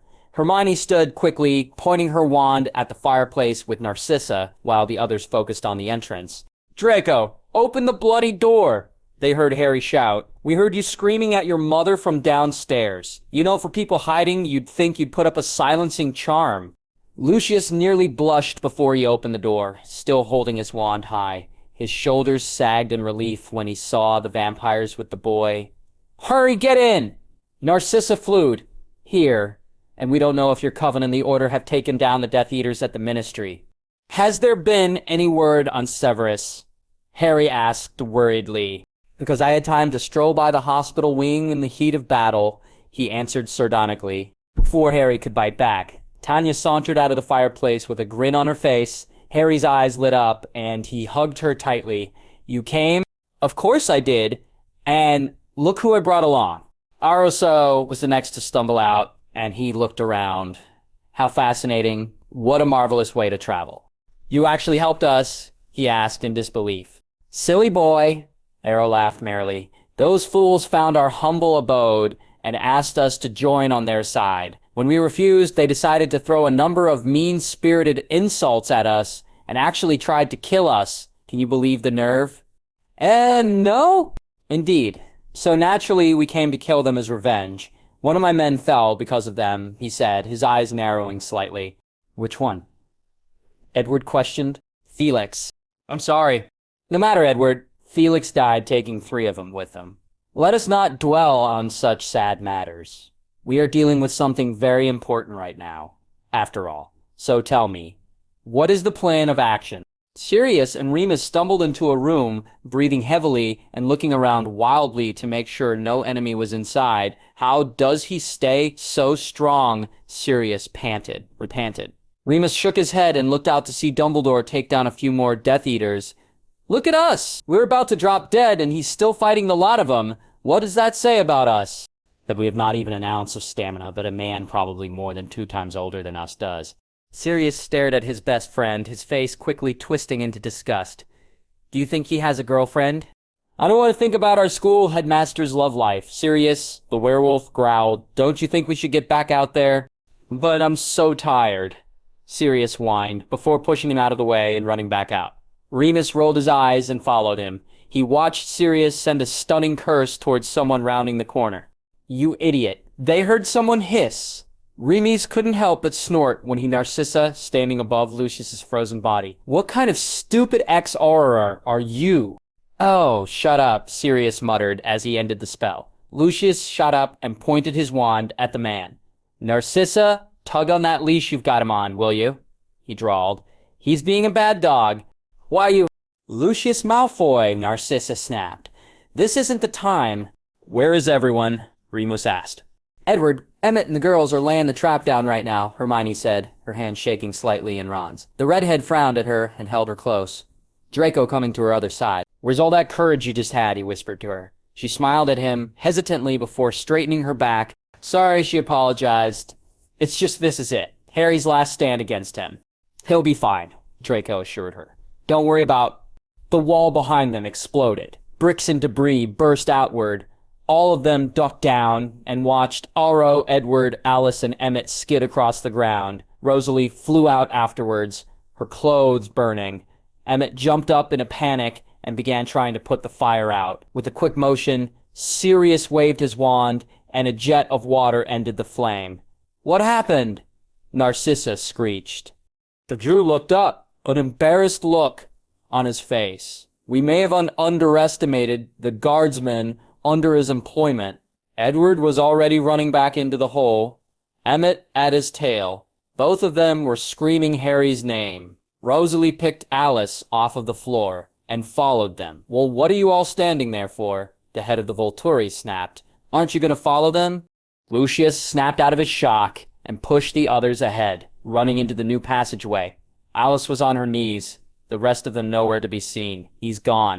Harry really wished he could hate his family at this moment for being stupid enough to let him get captured, but he was much too frightened to be thinking that way. Besides, they were really his last hope. Again, he stared at his masked enemies, wondering where he was and what they were going to do with him. So, he started really quietly, shaking the shackles that were holding his arms above his head. We're gonna have some dinding. They ignored him. No? Some snackies, maybe. I'm dying for some chocolate frogs. I mean, you guys have got me working up an appetite. What with me running away from you this whole day. Kinda hungry. Burned up some carbs and all. He stopped speaking when one of them came up and brought a wand to his throat. It would be in your best interest if you would shut up. Oh, that's not very polite, he said with a frown. You should respect me a bit more. I am the boy who lived, after all. And that got them. The shackles were the only thing holding him up when a punch to the gut had him doubling over. We'll be back, Potter, he heard a voice sneer at him. He heard the door close. And now he was standing in the room alone. Mama's gonna kill them, he whispered to himself. Emmett and Edward looked away in shame as Rosalie and Alice comforted a hysterical Esma. What do you mean they took him? She sobbed. Jasper, who was staring at his feet, pulled at his hair in frustration. Carlisle was staring at his sons, waiting for a response. They blasted us off our feet, and when we got there, they'd apparated away already. Emmett answered, and I don't know why you're only blaming us. Alice and Rose were... He stopped, and they all winced when Esme's cries grew louder. Well, what are we gonna do? We have no idea where they are. They could be gutting him by now. Don't think like that, darling, Carlisle said soothingly. The Aurors are out right now, and we... She glared at him, pushing Alice and Rosalie away. You're taking too long. Get out of my way. Everyone not wanting to cross an angry mother vampire stepped back a pace. Esme wiped her tears away and marched into the hall they last saw him. What's this? She asked. Edward jogged in and looked at what she was holding. A mask. Oh, I ripped that off onto their faces, Emmett answered. They apparated before I could see the guy's face. Esme gripped the mask in her hand and closed her eyes in exasperation. And you didn't think... Oh, I know. Dimitri. Edward smacked his forehead with the palm of his hand. Dimitri. Harry opened his eyes and squinted when light hit his face. 2 Death Eaters walked in, seemingly staring at him. He grinned widely at them. Hey, fellas, you gonna unchain me? To further annoy them, he frowned when they growled at him. Is that a no? I'm not really sure I understand what you're saying. I speak Parseltongue, not Mutt. Listen here, you little... Now, he heard a voice hiss. His scars stung, and his hands shook, making the sound of the shackles echo the room. Let's not disrespect our valued guest.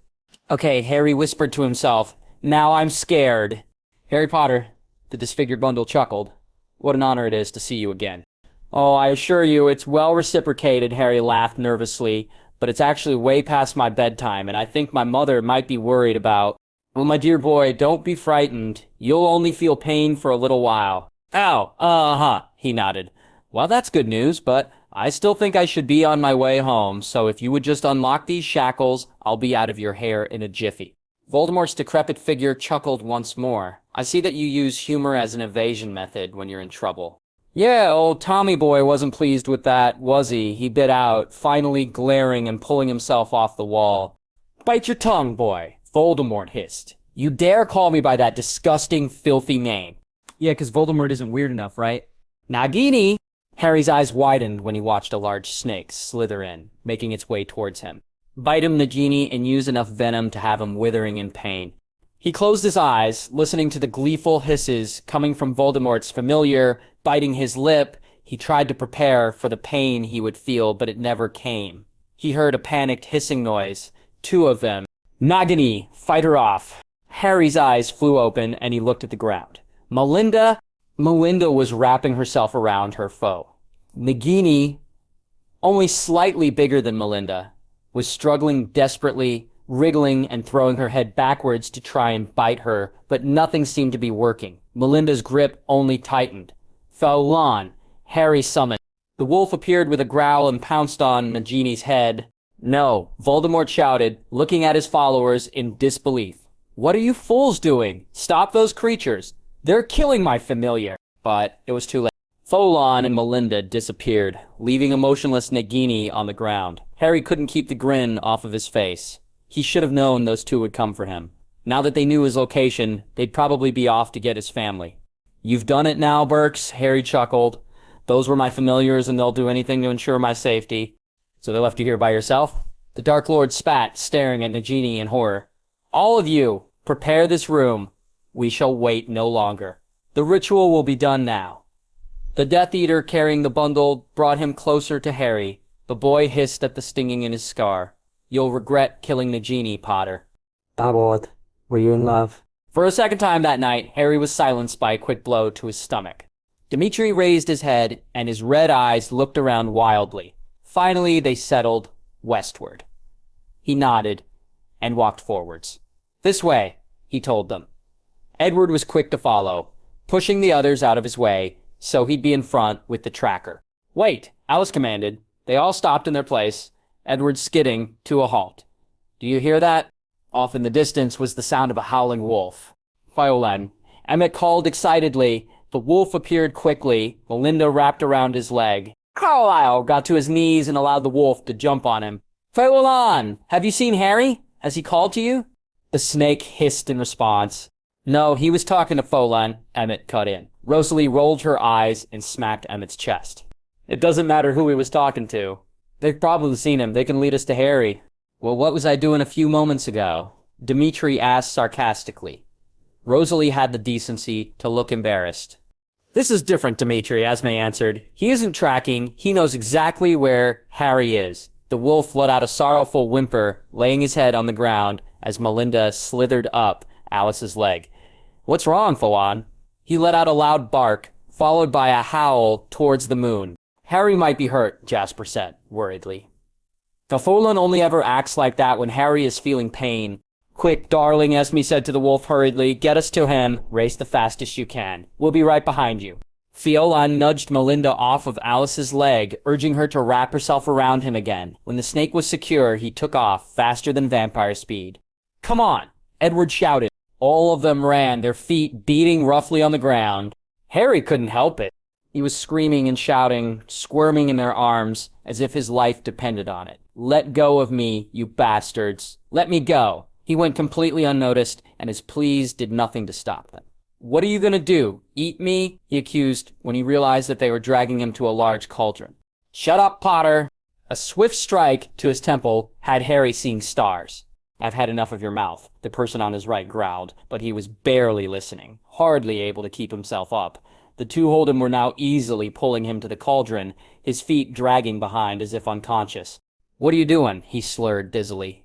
They'll go. This didn't happen in my dream. You've made him delusional, someone called out. Everyone laughed as they circled around them. Enough. All of you. Not commanded. Harry threw his head back so he could look up at the man holding Voldemort. His eyes squinted, and he shook his head. I can't be in the presence of ugly. Dre said it might be contagious.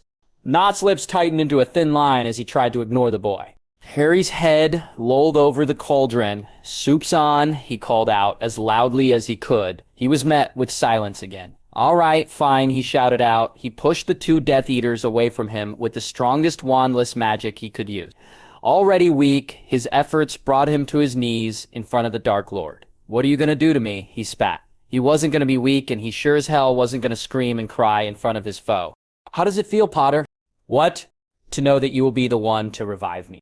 Harry shrugged. "I don't know what that means, but it sounds disgusting."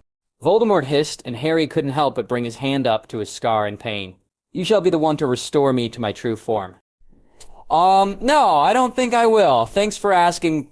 But before he could finish his sentence, he was seized again and pulled up roughly, too panicked to actually listen to anything. He watched them throw a bone into a cauldron before Nott stepped up, and to Harry's disgust and shock, cut his own hand off over the cauldron. Nott fell to his knees in pain as Harry gasped and fought against them much harder than before. "You're bloody out of your mind. The whole lot of you. That was your hand, you sick freak. Do you see what this maniac has you doing? It's unthinkable." "Chain him back to the wall," Nott ordered. "We'll never get his blood if he keeps this up." Harry's eyes widened as he struggled, his head turning to see how far he was from the shackles. "Let me go! Let me go! What are you going to do to me?" He heard the shackles click around his wrist and ankles. Nott came forward, the same dagger in his hand. Harry nearly squealed in pain as the hooded man tugged on his arm and took the dagger he was holding to make a large cut in the boy's arm. "What?" he breathed, as tears streamed down his face. The humility and embarrassment of crying in front of his enemies was enough to kill him right there. "What are you doing? Your family will do nothing," the voice laughed mockingly. "Do you think they really want you? You were abandoned by your parents and thrown away by your relatives. My parents died fighting the dirty likes of you." Oh, God. Here it was, just like in his dreams. The covered hand reached out and struck him across the face. Harry's jaw fell open. He wasn't shocked. No, he knew that was coming. But the pain from being struck in the same spot so many times was making him see more than stars. He was seeing full-blown planets now. "What makes this family is any different from the people who just don't give a damn about you?" the man hissed into his ear. Harry glared at him and tried to lunge forward, but was held back by the binds that were chaining him to the wall. "They'll find you, and you may kill me today. But once they find you, you sick bastard, they'll rip you to shreds." The man shrugged nonchalantly before picking up the dagger and tapping it against the cauldron in the middle of the room. "They can try, Harry Potter. Unfortunately, someone is out taking care of them right now."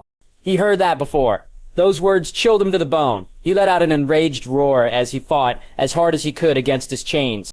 Tears streamed down his face as he watched them ready themselves to put Voldemort into whatever botched-up mixture they made. This was it. He wouldn't see his family again. Falulan and Melinda were going to die with him, so no one would be left to protect his family. He closed his eyes and shook his head. Had he failed? "Goodbye," he whispered to no one. "That's not nice. We just arrived." Harry's eyes opened wide, and he looked up with a grin so large his face was nearly splitting. Emmett had not pinned down to the ground while Rosalie, Alice, Carlisle, and Jasper were throwing the Death Eaters towards Dimitri. "I must admit," the Volturi guard said with a smirk, "all this hunting and searching for you has gotten my hungry, Harry." Harry watched as Dimitri's teeth sunk into one of their throats. He couldn't help feeling sorry for whoever was behind that mask. "Harry," Esme whispered, running over to him once she came in. She ripped the shackles off of him and held him close. Edward walked in and took the dagger from Nott's hands. "Say goodbye to your master," he whispered sadistically. Grabbing Voldemort's figure from his arms, he raised the dagger high in the air. "No!"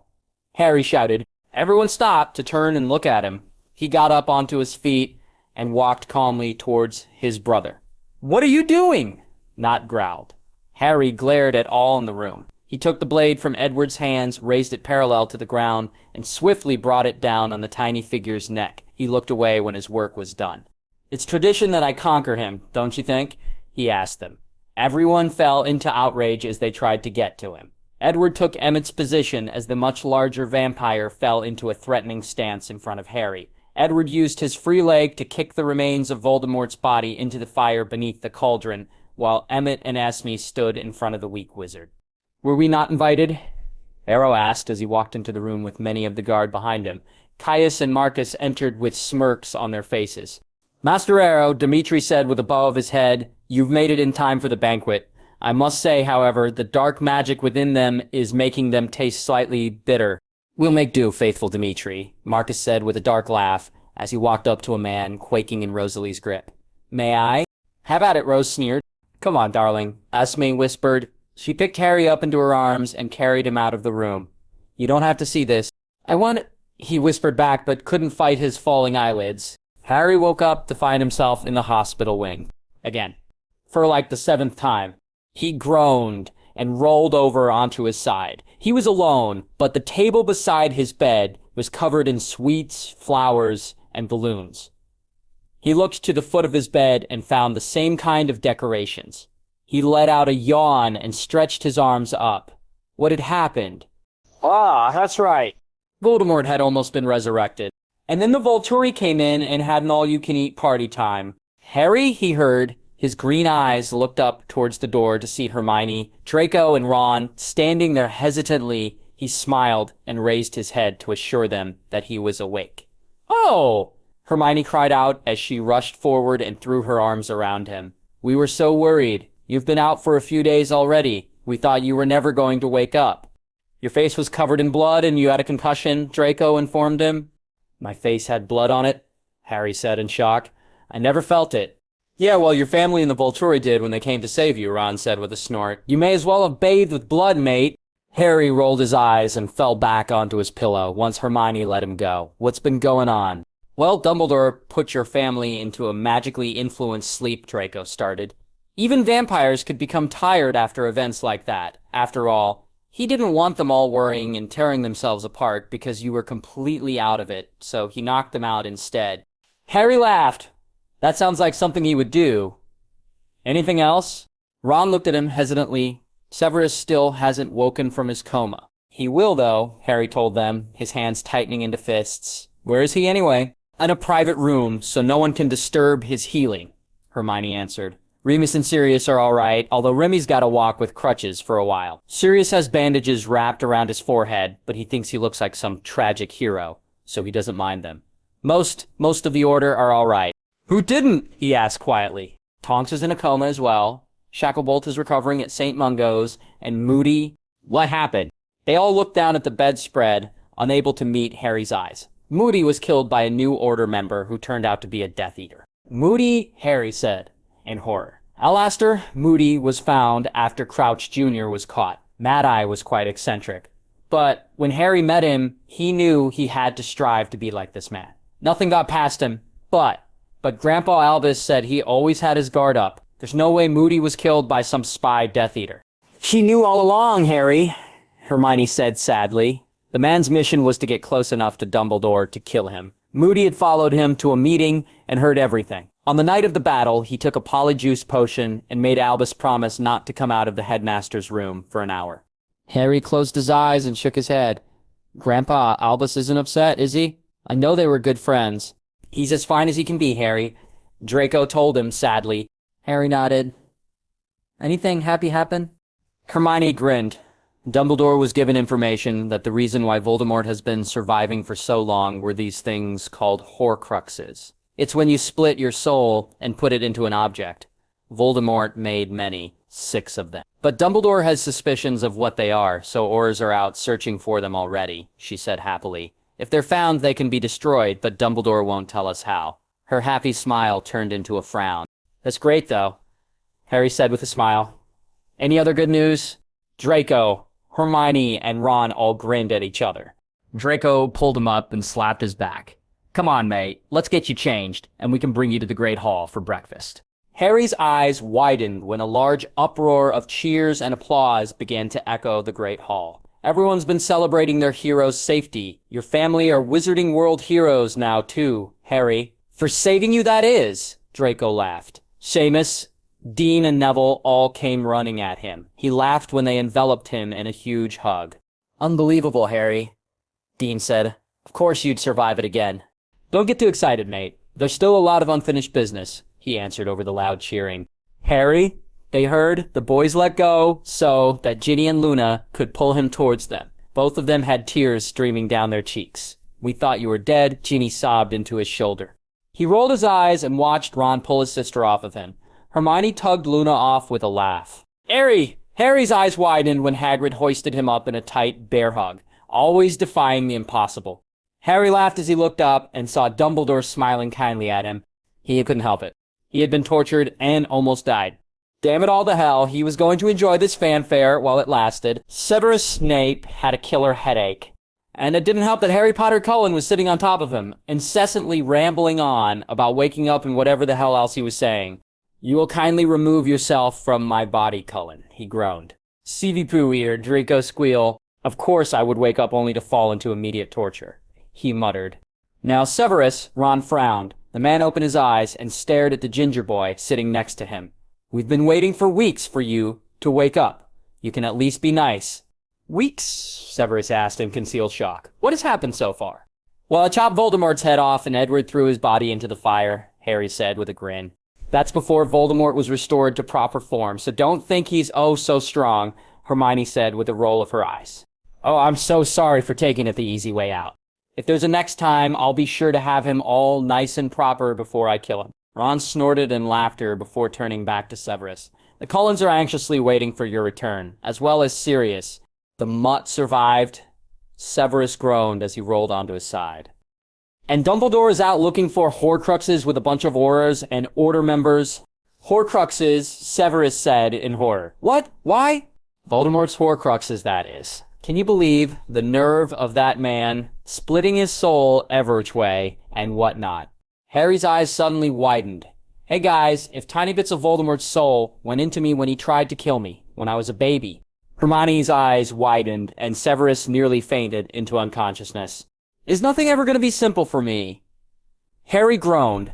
We're not going to kill you, obviously, Draco snapped. There has to be some way to just kill the Horcrux part of you. Let's hurl a killing curse at him and find out. That is enough out of all of you, Severus shouted. We're obviously not going to be taking this easily. Wait, Harry shouted. Does that mean once we destroy the Horcrux inside of me, all my cool powers that I got from Voldemort leave me too? How will I talk to Melinda? Severus pinched the bridge of his nose and counted to 10. This is a very serious matter at hand, and you are worried about... Parseltongue has become a part of me, Severus. I can't just let it go. Well, if we don't figure out how to fix this issue, you won't be worrying about losing your cool powers, but your life. They all stopped and stared at him. That's rough, Ron said. Severus fell into another daze of irritation as Harry began rambling on about Melinda and his cool, awesome powers. At least he was trying to stay strong in the situation, Severus thought to himself. In all seriousness, Harry said suddenly, how are we going to fix this?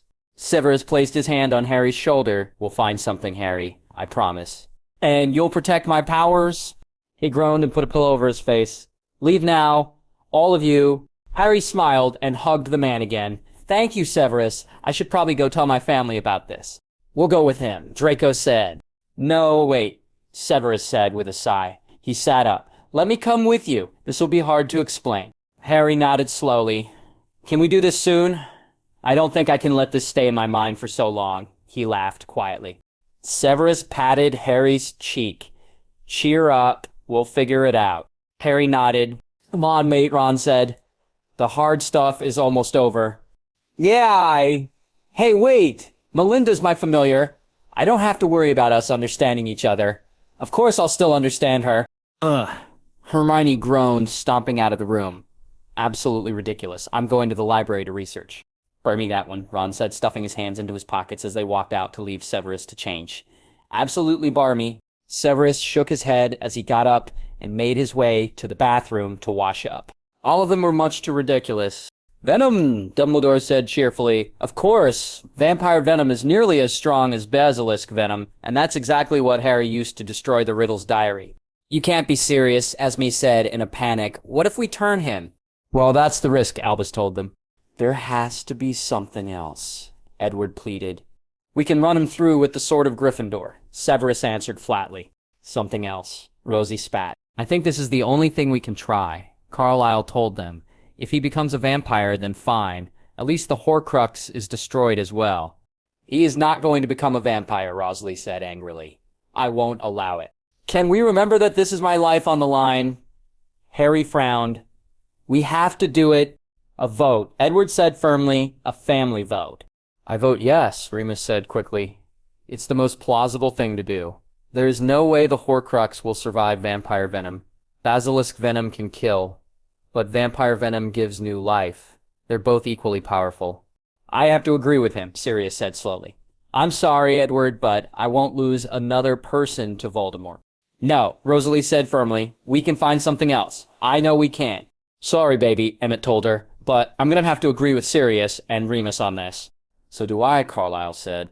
Esme looked down at her lap before nodding and taking Carlisle's hand. And me. Oh, and Jasper, Alice said, taking Jasper's arm and pulling him towards her. Well, we're already completely outnumbered, Edward said, with a groan. Great, Harry said with a smile. Bite me, Brafa? Harry's eyes opened. He looked around wildly and found Edward staring at him. Quickly, he jumped up and growled. Edward rolled his eyes. Harry, he drawled.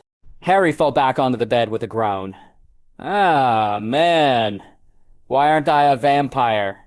Severus used a spell so that the venom would only be encased in the scar's area and nowhere else, Carlisle answered as he walked into the room. It's wonderful to see you up and about, Harry. Daddy, I wanted to be a vampire. Don't whine, sweetheart, Esme said. The boy sat up and smiled at his mother. Where is everyone?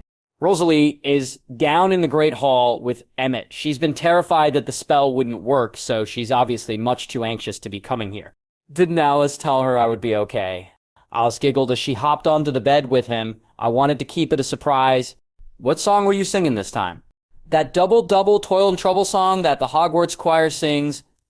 I thought it would be funny if I hinted that you would be turned, what's wickeder than that, in the mind of one Rosalie Hale. I'm sure Rosalie didn't appreciate that. He laughed. Oh, she really didn't. Jasper had to stop her from strangling me one day. Harry sighed angrily. Will I ever be a vampire? Let's not talk about that right now, Esme answered. Oh, but Mother. Harry, I just told you not to whine. Besides, you're much too young to be turned. Oh, that means there's hope for my change. Edward smacked the back of his head. No, there isn't, so cut it out. Mom, did you see that? Dad, Edward hit me. Before the two could do anything, Edward was shoved away by Rosalie, who pulled Harry into her arms. You're alive. He groaned, his eyes popping out, and his arms flailing wildly. Rosie, he can't breathe, Emmett laughed as he pried her arms off of their brother. Oh no, my lung, it's collapsed, Harry said, falling back and holding a hand to his heart. You'll have to turn me to save my life. Harry, Edward growled, glaring at Carlisle, who wasn't helping by laughing in his seat. Quick, before I die. Harry, shut up! Harry rolled his eyes as Ron and Draco pretended to coddle him like their mothers would. Aw, our cute little Harry Munchkin pie. Draco cooed. Look at you wid yo, whittle salutatorian sash. Can you talk like 17-year-olds, please? Come on, Nate. Ron grinned. Smile a bit. Why don't you? We're graduating today. No more Flitwick yelling at us for our terrible charms or Snape criticizing our already perfect potions. I disagree with that statement. Ronald, Severus hissed as he walked into the room. Are you three quite ready? All of your classmates are lined up already. Of course, you three would be late. Hermione's gonna kill us, Ron said, horrified as he picked up his cap and ran out of the room of requirements. Come on, Dre, Harry smiled as Severus left right after Ron. We can't be late to our own graduation. Mother, please, Harry said, with a groan. Esme brought the camera down with a sheepish smile. He was now 19 and a fully trained aura. Ron was standing next to him proudly. The two where Abel came out as the top, second, and third of their class. Molly was crying into Arthur's shoulder as Ginny leaped forward to hug her brother. I can't believe it, she said with a laugh. When did you become smart? Shut up, Ginny! Charlie and Bill were talking with Fred and George. Percy was off, bragging about how his brother had finally come into his own after years of goofing off at Hogwarts. Where are Hermione and Draco? Luna asked as she presented a crown of lilies to Harry. He chuckled and placed it on the top of his head, kissing her cheek before leaning over and doing the same to Ginny, who had given Ron and him a new wand holster. We're taking a final today, Ron said, bending down so Luna could place his own daisy crown on him. They were supposed to finish by the time that We're here, Hermione shouted as she hopped on one foot, trying to put her heels on the other. Sorry. Oh gosh, I really didn't want to be late. Draco wanted to stay and see if we passed because our professor has them automatically graded by... We passed with flying colors, yay, one step closer to being the next meaty wizard and meaty witch of St. Mungo's, woohoo. Alright, Draco drawled. Ron snickered at the pout on Hermione's face. He kissed her softly, and her frown turned into a bright smile as they hugged tightly. Congratulations, Ronald, she said happily. I have a surprise for you. Quickly, she reached into her bag and pulled out a wrapped present. Now I know it's not much, but... She trailed off and her eyes widened when she turned to find Ron on his knee, holding a tiny box up. Ron? He opened it and a sparkling diamond stared into her eyes. I have a surprise for you, too. She dropped her present, and her eyes rolled to the back of her head as she fell back into Arthur, unconscious. Ron stood, panicked. Was that a yes or a no? Molly's sobs grew louder and Esme hugged her, smiling happily. Wedding. I love weddings. Oh, this is so exciting. So, as best man, co-best man, you're ruining my speech. You're ruining my spotlight. Hermione stood with a glare. You're ruining my wedding. The two gulped and smiled nervously. Harry cleared his throat and started again. So, as Ron's best men, we want to say congratulations. You two may be completely different, but it's obvious how much you love each other, and that's what love really is. No matter how different you are, no matter how much you change, you two will always love each other. We all can only hope that we will be as lucky as you two. He read my part of the speech, Draco cut in jokingly. The part that I wrote. Hermione and Ron smiled as they got up and hugged the two while everyone clapped for them. Neville and Ginny were smiling at each other, holding hands and staring into each other's eyes. Out of the corner of Harry's eyes, he could see that most every couple there was acting exactly like Ginny and Neville. His smile quickly vanished when Esme appeared in front of him, crying her eyes out. That was a beautiful speech. Oh, darling, when are you going to get married? Mother, now is not the time to talk about this, he groaned in annoyance. I'm sure Luna will say yes to you. I'm not getting married to Luna. Well, get married to someone. I'm your mother, Harry Cullen, and I deserve to plan a wedding. You've planned 20 of them. You've married Father 5 times. Emmett and Rose have married 6. And Alice and Jasper 9. I didn't get to plan all of those. Well, how many did you plan?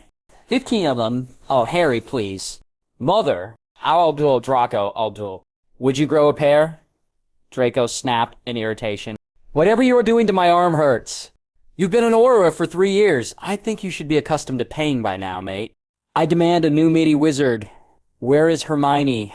There has to be someone here who is much more caring than you. No, I'm the only one at St. Mungo's right now. So shut up and take it. How could you do this to the savior of the wizarding world? Oh, please. You've never once taken the glory and basked in it. Now would you just shut up and let me heal your wounds? Neville walked in and handed Harry a vial. Drink it up. It's a new potion, Severus, just developed a few weeks ago to numb pain but keep your motor skills. You're screaming so loud that you're scaring the kids in the children's ward, Harry. I wouldn't be screaming in pain if Draco wasn't literally poking my wounds with his wand. Draco scoffed. He picked up a muggle alcohol swab and pressed it onto one of Harry's cuts. Hard. God damn it, Draco. Drink the damn potion, Harry. Their eyes widened. Draco and Harry began to snicker while Neville glared at them. You got Neville to swear, Draco giggled. No, you did. You started it. Neville growled and turned away. No matter how old they get, they're always going to act like 12-year-olds. Savior of the Wizarding World taking his last breaths? Harry Potter Cullen, age 23, is known as the undefeatable savior who freed the Wizarding World from the evils of he who must not be named. But has he finally met his match? Aurora Cullen led an amazing attack against runaway Death Eaters that have their names down for a cell in Azkaban, but the mission was not as successful as everyone hoped it would be. While in a duel, an unseen Death Eater hurled an unknown spell towards the man's back. The Death Eater was fortunately caught, but Aurora Cullen was quickly taken to St. Mungo's Hospital. Is this Harry Cullen's last day, or will the meaty wizards at St. Mungo's be his saviors? The Wizarding World is keeping Harry, an admirable and selfless man, in their thoughts and prayers. Carlisle and Esme were waiting in front of the room, staring through the glass as they frantically worked over Harry's body. Edward was pacing behind them while Hermione and Ron were sitting quietly in a corner. She had her hand over her rather noticeable bump, and Ron, who was fearful that she was getting overstressed, wanted to take her home before she could hurt herself and the baby. Alice was sitting a few inches away with Jasper, her eyes clasped shut as if trying to find something deep within her mind. Emmett was holding Rosalie in his lap, who looked like a child that needed comfort. In a moment of fury, Edward kicked a chair out of his way, growling as it made a large hole in the wall. "How long is this going to take?" "Calm down, son," Carlisle tried to say soothingly, but his voice was wavering. "They're doing the best they can." "Come here," Edward Luna cooed. The vampire looked at her. She had been so quiet, they all forgot she was there. Rolling his eyes, he walked over and fell into the chair next to her. She took his hand and drew circles on it with her thumb. "He'll live, just not the way you want him to." Alice looked up as if Luna had just answered all of her problems. "What?" "There is still a great uncertainty in your family, my dear. That's why you're blind. But I know he'll live." We're here. Sirius, Remus, and Severus were running down the hall towards them. Severus, surprisingly, got to them first. "Is he all right? What's happening?" Before anyone could answer, the door opened and Draco came out, a sullen look on his face. "What is it, Draco?" Esme asked. "What's happening to him?" "It's me. He can't be saved. Not by our magic. We have no idea what curse was used on him." He broke off as a tear fell down his cheeks. "I wasn't even the one operating on him. They pushed me in the corner of the room in fear that seeing my friend lying on the bed would make me lack concentration. I don't know what to do." Esme bit her lip and brought Draco into a hug as he sobbed into her shoulder. Hermione began crying as well, and Ron picked her up. "I'll be right back," he promised. "She shouldn't be here. The stress on the baby." "We understand, Ron," Carlisle told him. Hermione shook her head, fighting against her husband. But Harry." He gave her a sad look before taking her hand and apparating them away. Sirius, with a desperate tone in his voice, turned to Remus. "There has to be something, anything, to save him." "Or Cullen's family?" They all turned to look at the meaty wizard in the doorway. Esme rushed towards the man. "Please, Draco told us that there's no hope for my son. Is that true?" The meaty wizard hesitated. He can't be saved by our own hands. There's no way we can use magic because we have no idea what the curse was. Only that it is moving through his systems at a very rapid speed. I'm sorry, but we can't save Mr. Cullen." Carlisle grabbed Esme before she could fall to the floor in hysterics. "Please, sir. There has to be something we can do." "Well, this has never been suggested before, but due to the circumstances that Mr. Cullen is in, it is important to take into consideration that you all are a family." "How is that relevant?" Edward growled impatiently. Carlisle held his hand up. "Please, continue." "Yes, well, as I was saying, you all may be a family, but you're also a coven of vampires." Rosalie gasped and glared at the man. "Absolutely not. There has to be some other. As I've explained, there isn't anything we can do to save him. Trying to turn him might possibly not work. There have been cases where vampire venom was strong enough to break through any spell that a person is under. This is because vampire venom has the amazing capability of killing and then giving life once more. There is no magic that can raise the dead. Vampire's venom is the closest there really is. I don't know if the venom will actually work because we don't know anything about this spell. But either way, Harry will die. With the venom, there's still a chance. Draco was sitting horrified on the ground. There has never been any suggestion about turning patients before, mainly because vampires were dark creatures. But what else was supposed to save his best friend? "Do it," he said weakly. "We have to try something." "No," Rose said firmly. "No, we can't." "I'm sorry," Rosie, Emmett whispered, "but I'm not ready to let him go yet. We have to try." "Please, Carlisle," Esme whispered. "Let's do it before it's too late." "Death is better than this life, and I will not damn my brother to this," Edward said sadly, standing next to Rosalie. "You guys," Alice started. "What other hope do we have?" Jasper nodded, holding her hand. Remus nodded his head slowly. He's too young to die. To think that he might suffer the same fate that his parents did. We can't let this happen to him. Turn him." "At least try," Sirius said earnestly. "It may not work, but we'll always wonder if we didn't do it." They all looked at Luna, who was already nodding her head. Severus sighed. Lily would have wanted him to live. "Hey, Ron came in, this time with Neville instead of Hermione." What's going on? Edward zeroed in on the mountain lion in front of him. It had to be a good few yards away. He waved Jasper and Emmett away so that they didn't close in on the animal. Like a perfect predator, he sifted through the trees without making one noise. Alice was on Rosalie's back, giggling in her hand. He stopped for a brief second and looked at Esme, who was standing next to Carlisle. Esme nodded with a smile. "You ready, darling?" she whispered to the wind. A lean, sparkling figure leaped out of the bushes and caught its prey. The mountain lion fell to the ground, letting out cries of despair as its attacker devoured it. Finally, the poor animal became immobile, and the vampire stood, wiping his mouth on his sleeve. "Harry Cullen," Esme scolded, "how many times do I have to tell you not to get blood on your clothes?" He grinned widely, his amber eyes shining bright with mirth.